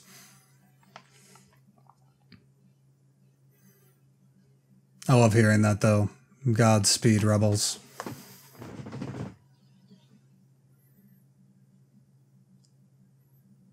I just realized that those are TIE fighters straight up flying through the superstructure of the Supremacy. That scares the crap out of me.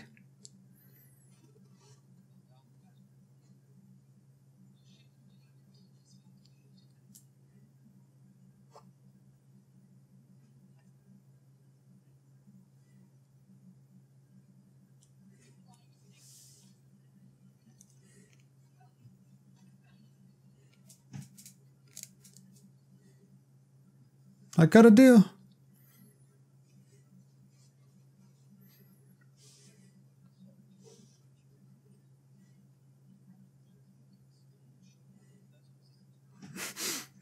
Wasn't me?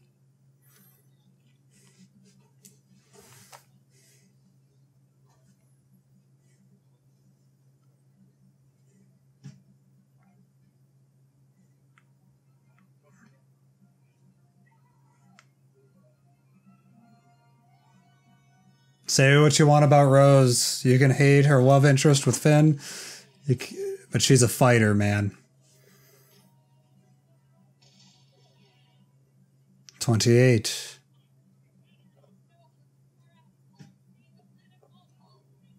$27.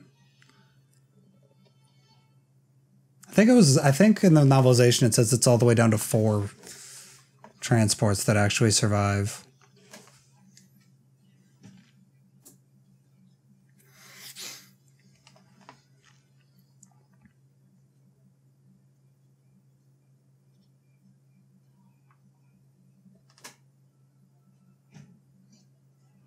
Uh-huh.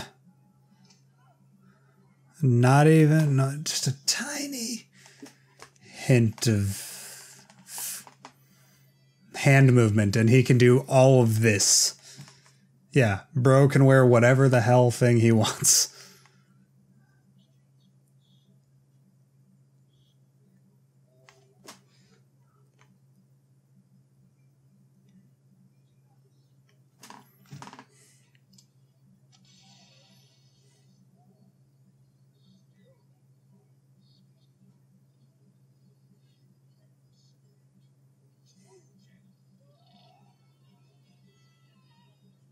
Yep. Just a little finger waggle, and away she goes. Yep. As much as I want a Snoke backstory, he wins.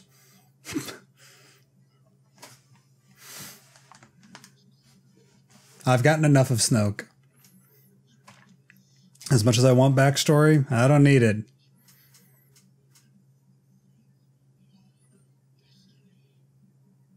Crazy powerful force user from the unknown reaches of the galaxy. Okay.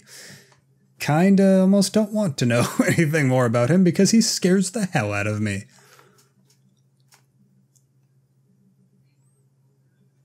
And probably one of the greatest twists in Star Wars history, with the exception of I Am Your Father. Or the Leia revelation. Oh, excuse me.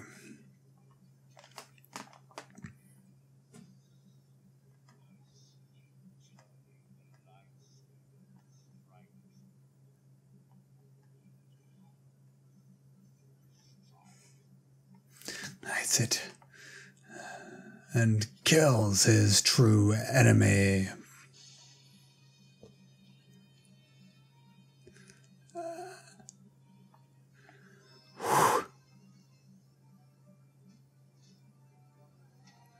Yeah! Oh! I cheered like a frickin' football fan when that frickin' part happened, man.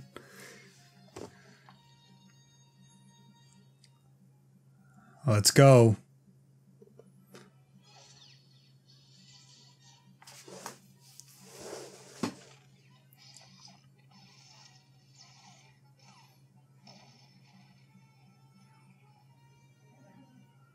Ugh.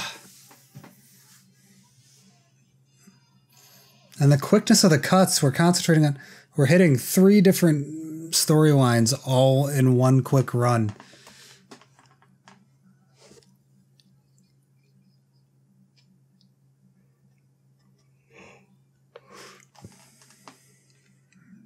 Maybe.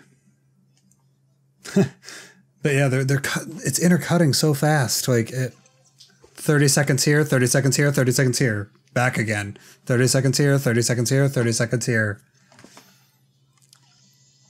Get some of this insanity. This frickin' fight scene, man. Whoa! Ugh. Tim.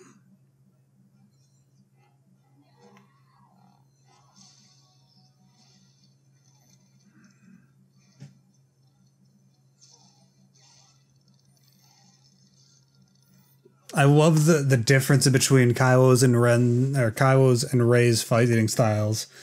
Kylo is this brutal, barbaric dance, and Rey is just this, I don't know, this practical street fighter almost.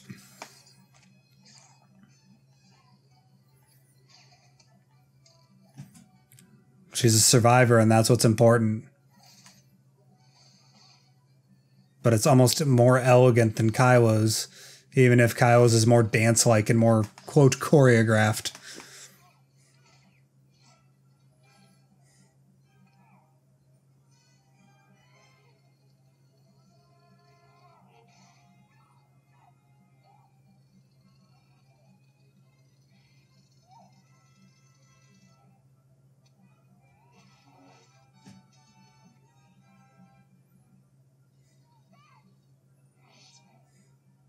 Thunk.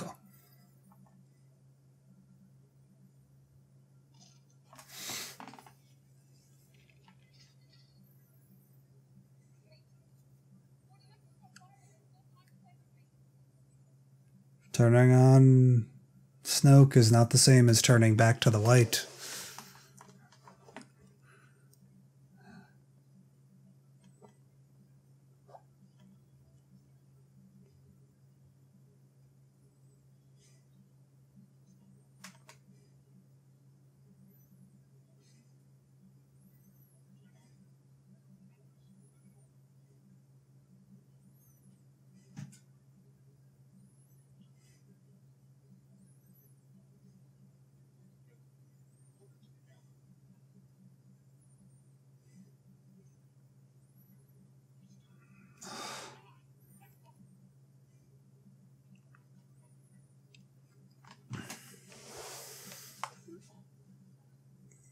God, these actors are so good.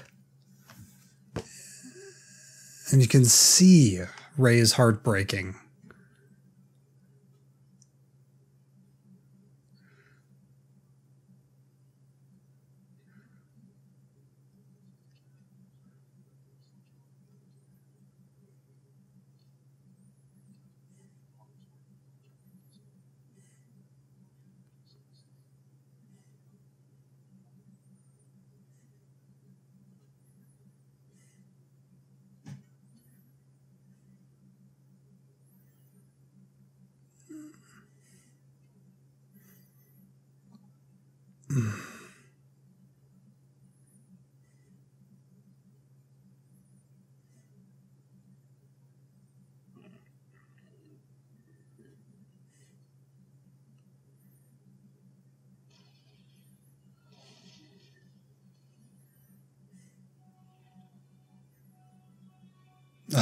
God, that please from Kylo though. Ugh. I'm sorry, this is just turning into me going, oh, that's so good. Although right here, right at this moment, I knew what she was going to do immediately because I went, wait, one last jump. I actually whispered that on my first run. I'm like, yes, get some. Go, Holdo, go.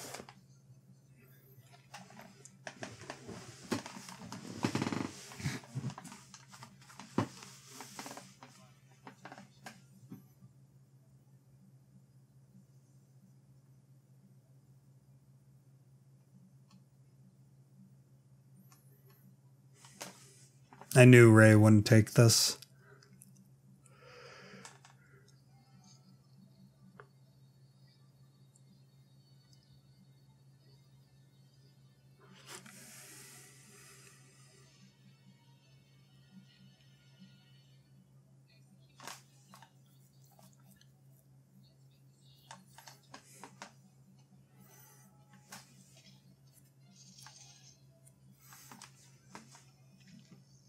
Laser axes.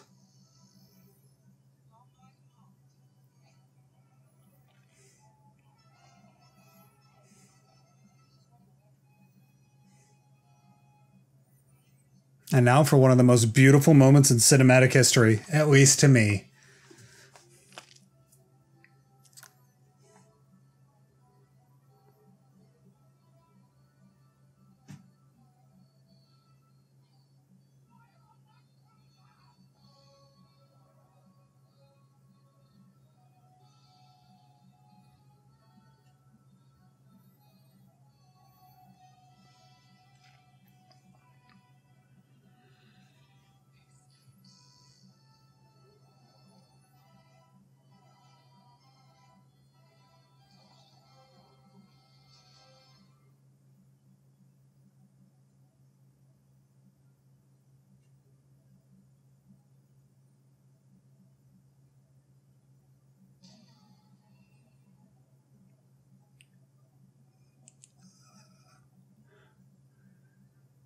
God damn.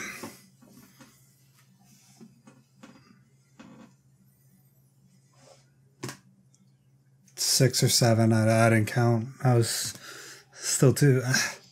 That's like over the 12th time I've seen it, and it still gets me every time. Just the beauty of it, and the choice to just drop out all the sound and almost go black and white with it. It's insane. It's insanely good.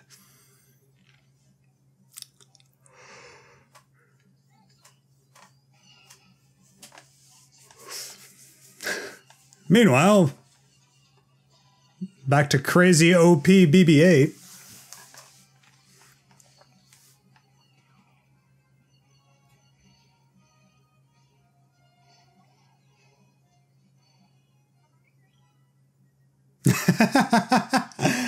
That look, though, like, is that droid really doing that?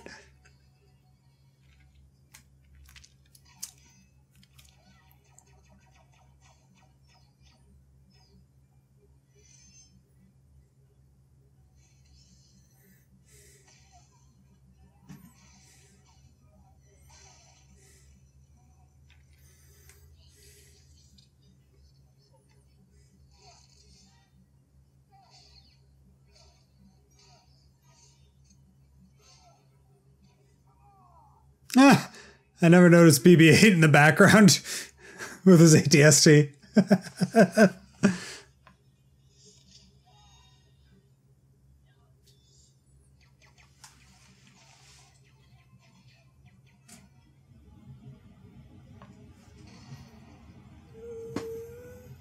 I can understand fans' disappointment with Phasma's death.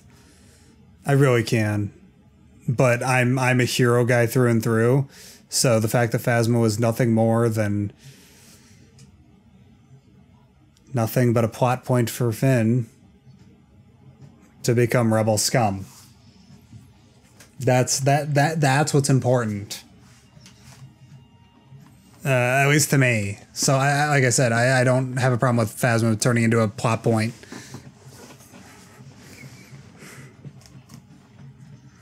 Dun dun dun dun dun dun dun dun dun dun dun.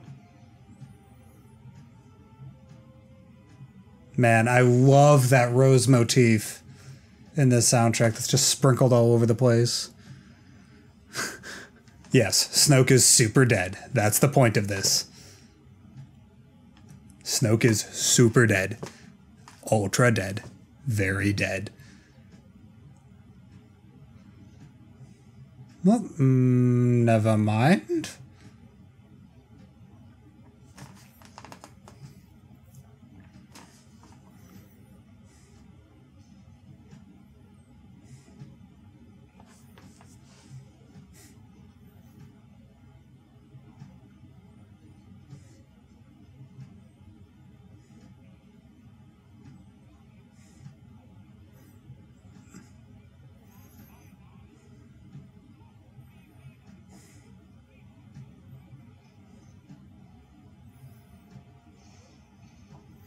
A forced choke, though.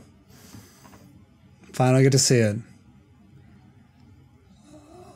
Also, Domhnall Gleeson is way too good at acting like he's choking. I was actually like, did they stick something down his throat for that scene?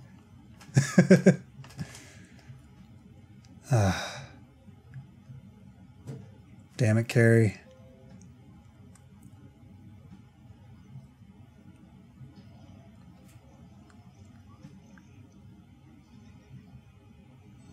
I miss you.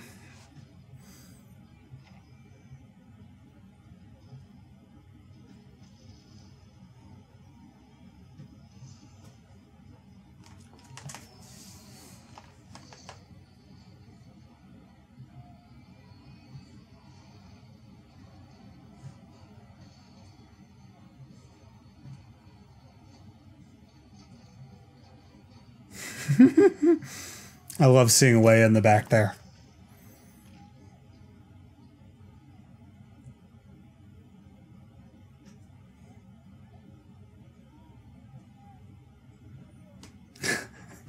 You're not dead. Now where's my droid?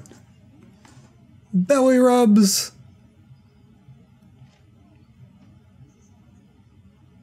Yep. And you know what it's time to do? Get ready. Ugh.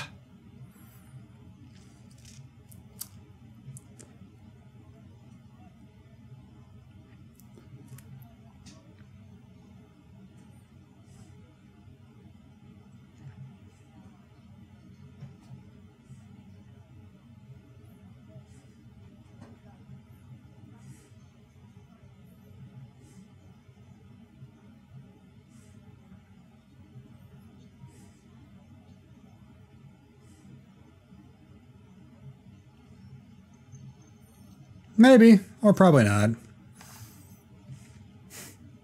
Miniaturized Death Star tech. I don't think that need to be mentioned.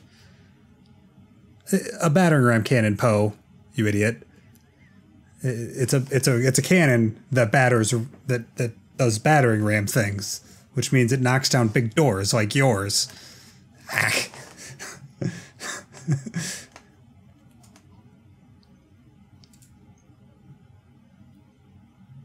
I acknowledge this film's flaws, but I still adore it.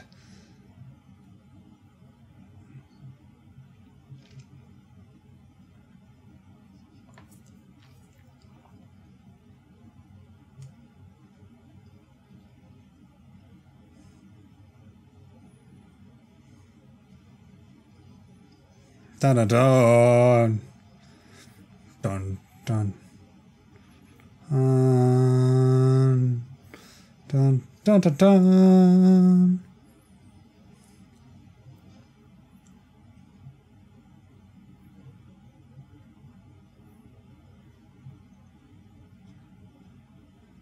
Hi, Gareth. Gareth Edwards is the guy on the left there. Guy that directed Rogue One. I love it. I love seeing him. May not like Rogue One, but I really appreciate Gareth Edwards as a director.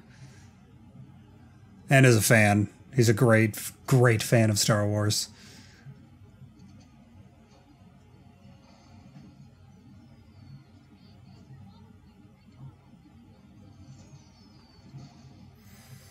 Dun dun dun dun dun dun dun dun.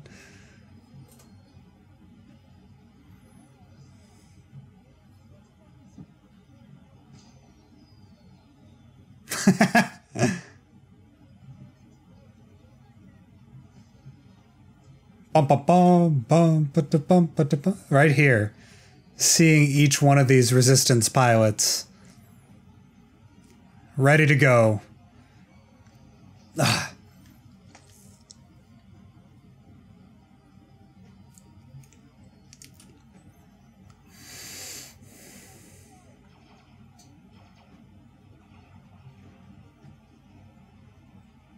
Screaming into the jaws of death for one last shot. Not a victory, but a life.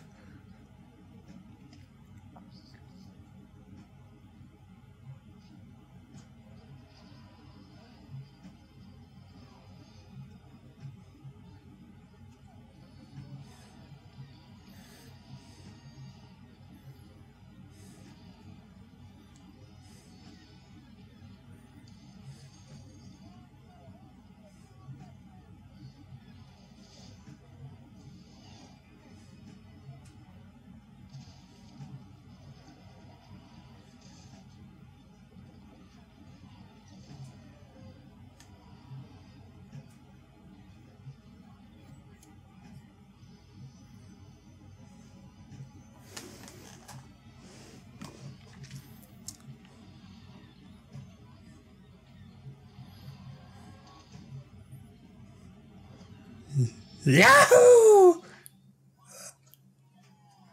God, I love seeing that shadow on the ground, man. Oh, it's so good. Yeah, let out that war cry, Porg.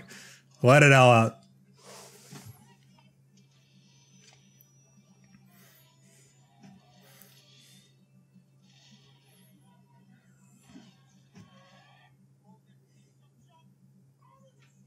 God, I can't wait to learn about that.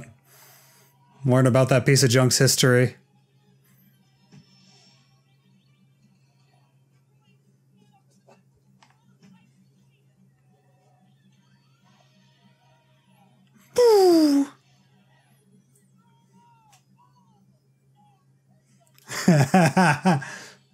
They hate that ship. Yes, they do.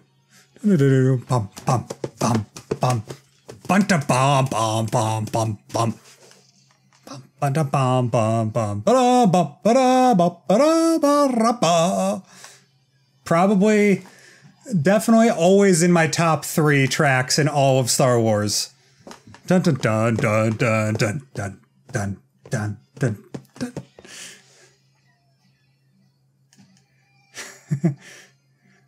Dun dun dun. Woo! Ha ha! Oh, I love the Falcon so much. It's so good.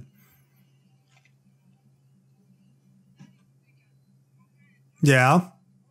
You said that earlier, Rose.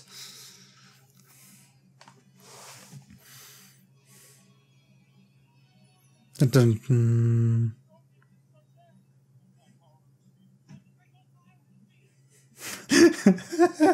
Oh, Hux, you're so overdramatic.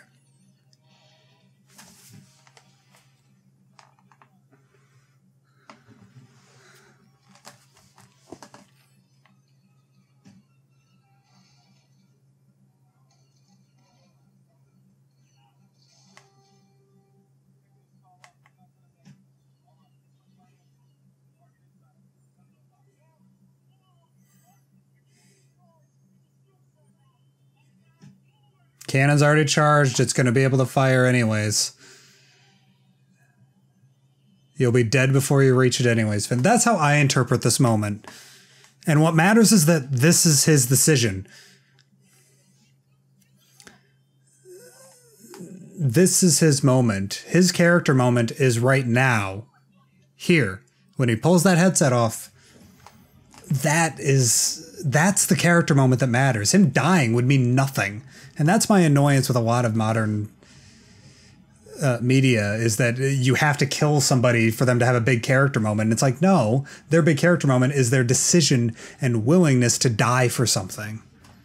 The problem is that right now, Finn is wanting to die, not to save the Resistance, but to kill the First Order.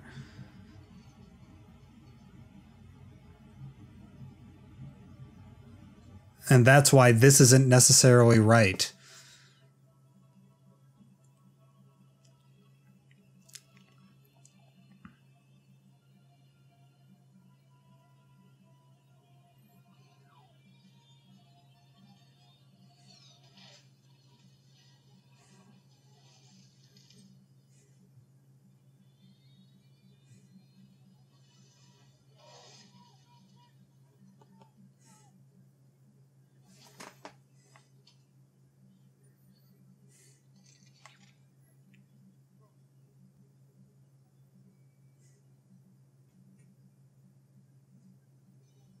I know. Just the obsession with death that we have in modern media. Like, everybody needs to die all the time, otherwise it's not going to mean anything. And it's like, no. The point of fiction is that it's fictional, as in fantasy. Which means the overly optimistic good guys that say things like what Rose just said is what matters.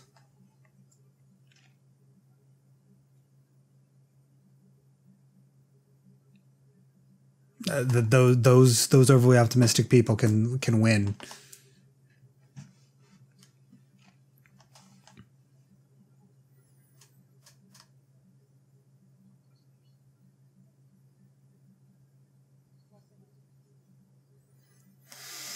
Oh, here we go.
Jesus. Just with the added context of the loss of Carrie.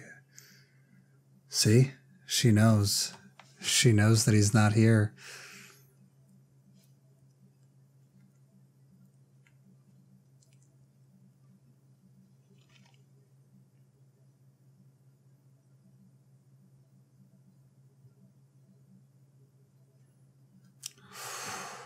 Da da da da da.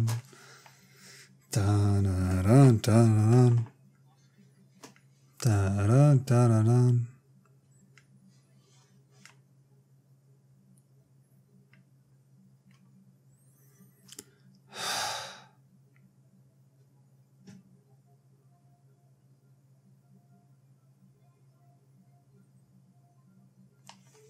Ah.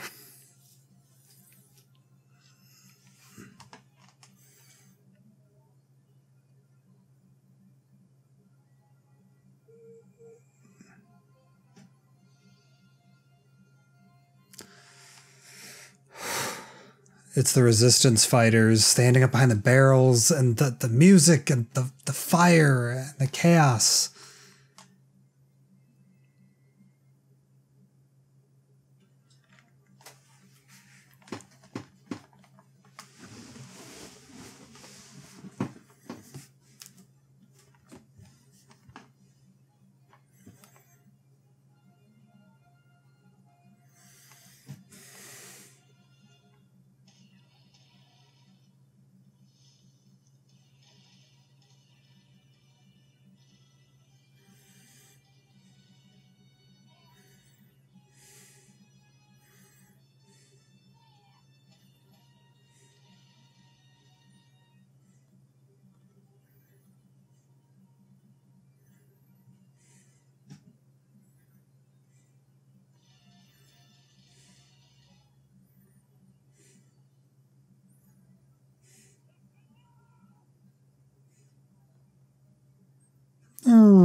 Yeah.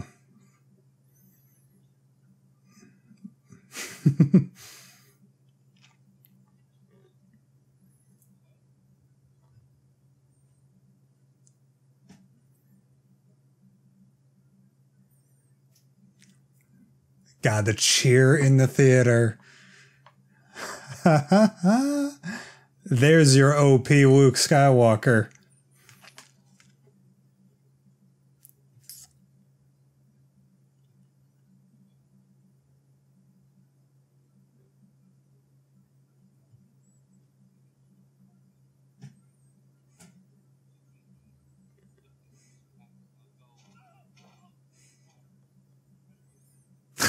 You know, one little bit is that, yeah, so Finn is pulling Rose in here, and he just goes, "Oh, hi, is that Luke Skywalker?" As he's pulling her into the or pulling her into the base.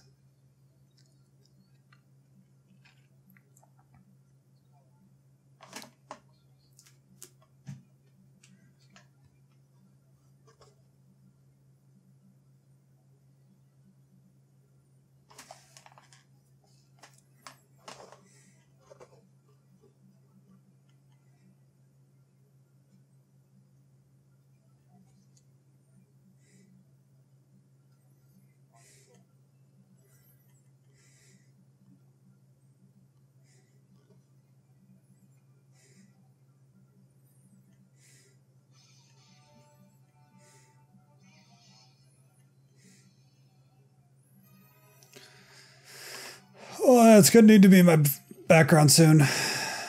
That stance of Luke and Kylo right across from each other.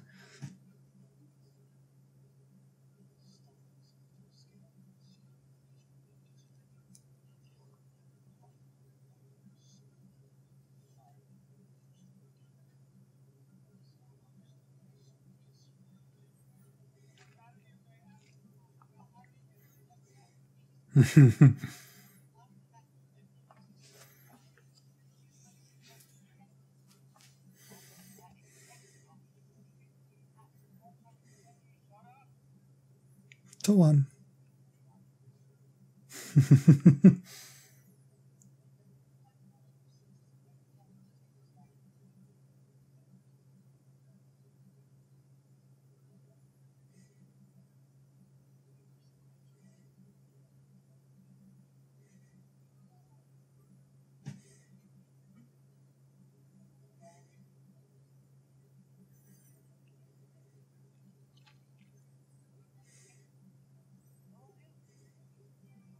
You know, Leia, you didn't know that Luke was stalling in the first place. You could have. Now is the best time to test Poe's leadership skills, but whatever. Again, don't apply logic to Star Wars. You'll have a bad time. Hold your fire. There's no life forms aboard that escape pod. You apply logic to anything and it doesn't. Anything in Star Wars and it just breaks.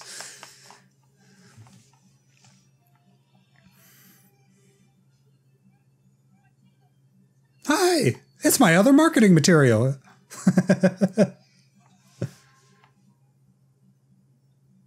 I see my counterpart in the marketing material.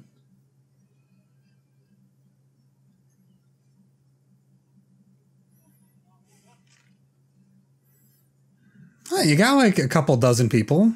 Start moving rocks. You'll be all right.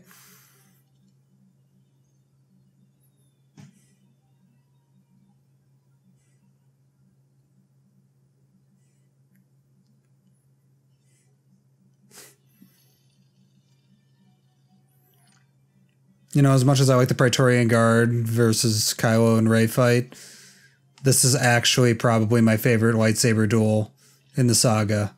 Vroom, vroom.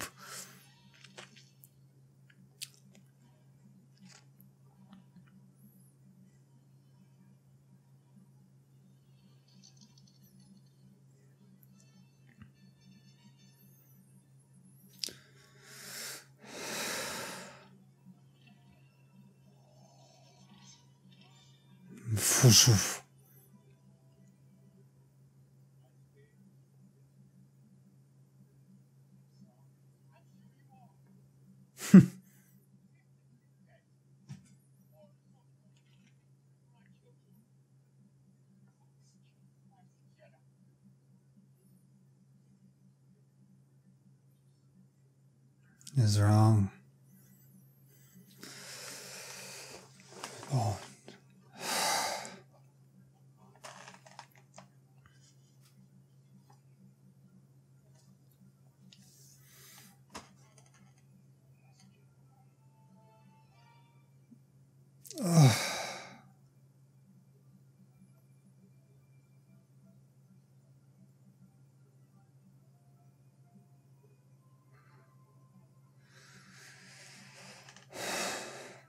And the spark passes on.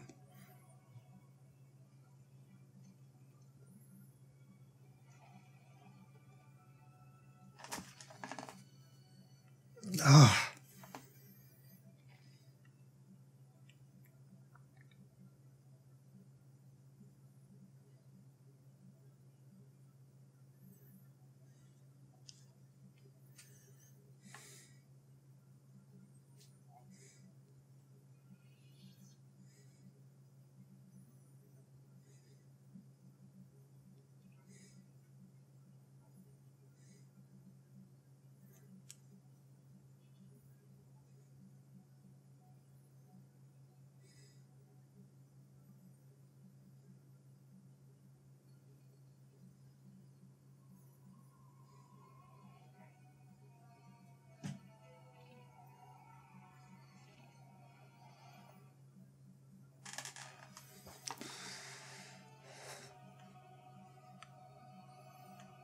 Foolish child.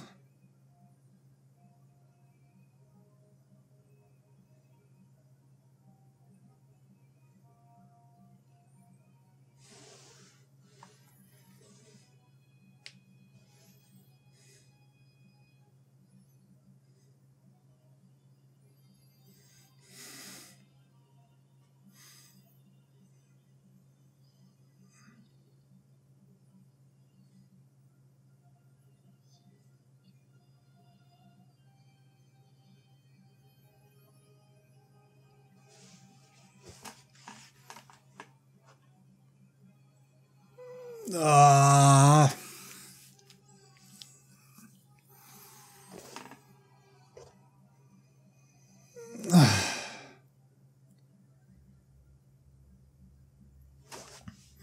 Yeah, okay. Let's just preemptively take the glasses off.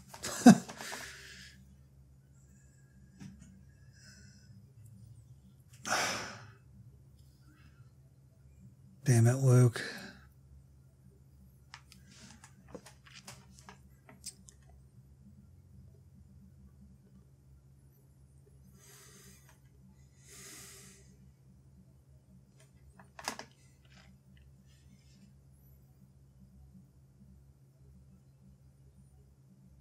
It wasn't until that shot with Leia that I knew what was going to happen. And God, I hated it.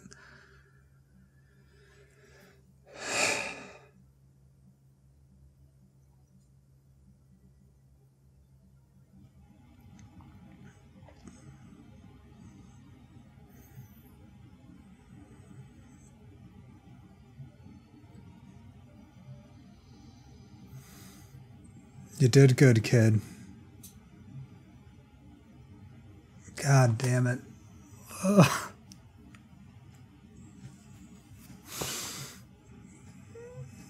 Ah.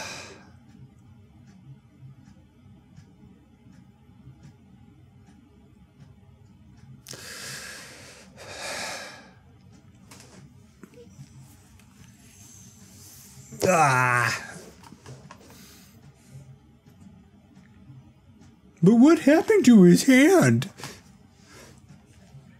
You just watch Luke Skywalker die, and that's your question?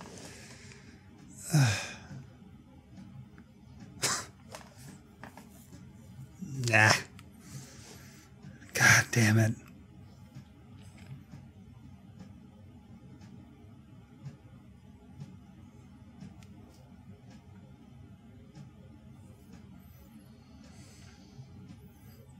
I'm not going to save you, Ben. You need to save yourself.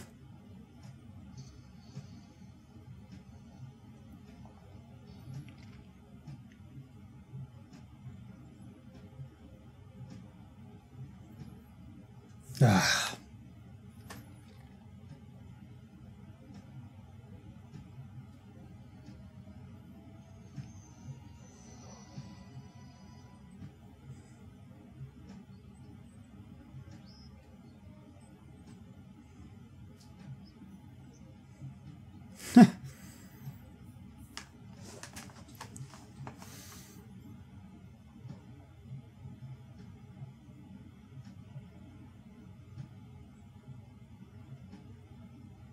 That was another half-second look at the books.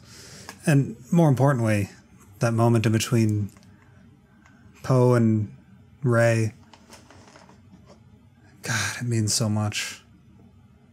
Rey, you are the hero, and she's finally starting to realize that. You're the champion of the light.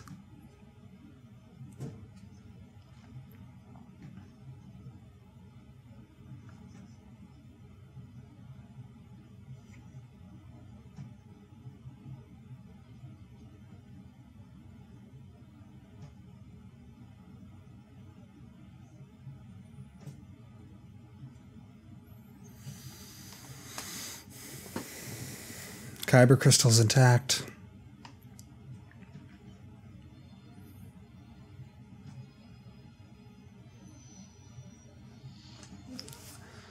I was expecting an iris out right there. God. And this means so much. The fact that...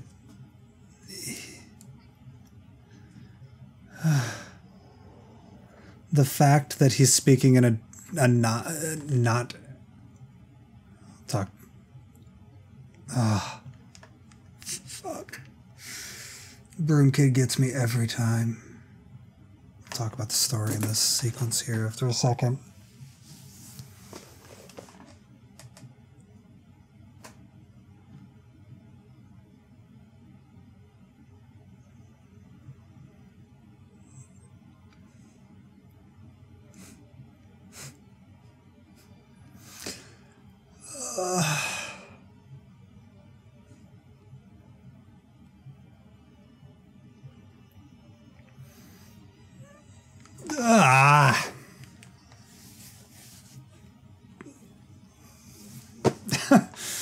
Yep, last 20 minutes of that commentary was pretty much just me moaning and making noises.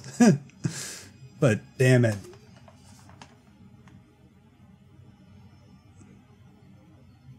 Well, at least I didn't turn it into a complete blubbering mess, but the fact that that story transcends language makes it hit so much harder for me.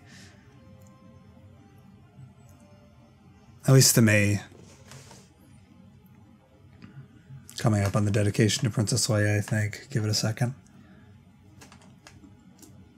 Dedication to Princess Leia, dedication to Carrie Fisher.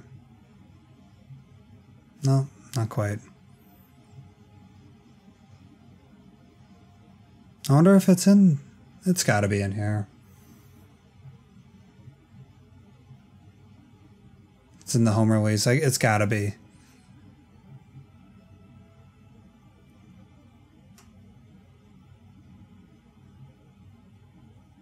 Here. Maybe? I'm waiting for the cue in the music.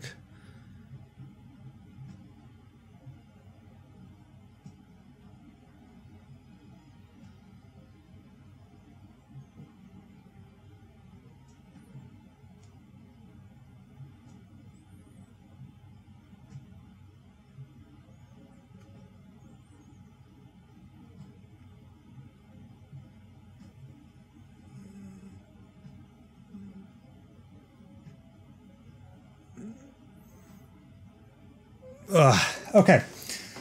Yeah. So, damn it, that nearly made me cry too. Jesus. Okay. So the fact that that story transcends language makes it hit so much harder for me. That spark that Luke has lit through his accolades throughout the decades transcends the language means that it's such a universal concept of heroes that it will continue to inspire the next generation to do better and make the galaxy a better place. Make it more safe, make it more secure, make it more fair. And then you've got Broom Boy, who just... Oh! Tamiri Bragg, I think is the character name. Damn it. He's so good.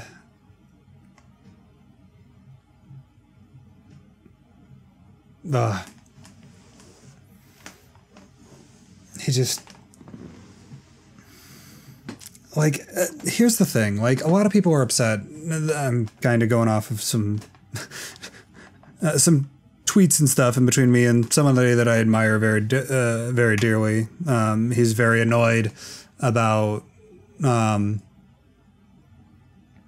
Ahsoka being alive and how it would water down Luke. And I think that that's what makes Luke important, is that he's not important. If that makes sense. He is the vessel for the spark that will continue to burn through the galaxy. Even if Luke had failed in Return of the Jedi, he would have still... There would have been, yes, 100 years of darkness, 1,000 years of darkness, but eventually there would be a new champion that rose up and brought light back to the galaxy. To me, that's what this movie is showing us, is that no matter how much darkness there is, there's always going to be a tiny spark of hope.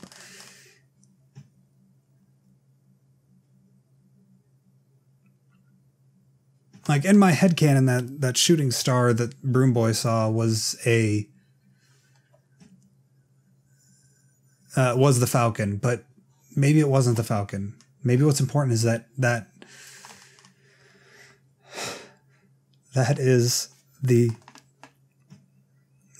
shooting star would have still shot across, and that Broom Boy would still grow, even without the Resistance being there, without the Rebellion still being around. Even if they were all annihilated on Crate, that kid would still grow up hoping and praying, and then eventually reaching out for himself once he realizes nobody's there to save him and save his friends. Only he can do that. Like what Rey is going through now.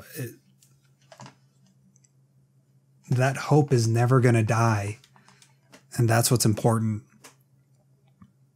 Hope can't be killed. The more star systems you grasp, the tighter you grip, the more star systems that will slip through your fingers. But it's so true. It's so true that is what matters. They're going to be... The next generation will always grow beyond what the previous generation did. Maybe they'll make different mistakes, sure, but the main goal is to try and not allow yourself to make the same mistakes that your parents made, or your masters made, or your teachers made. To grow beyond them.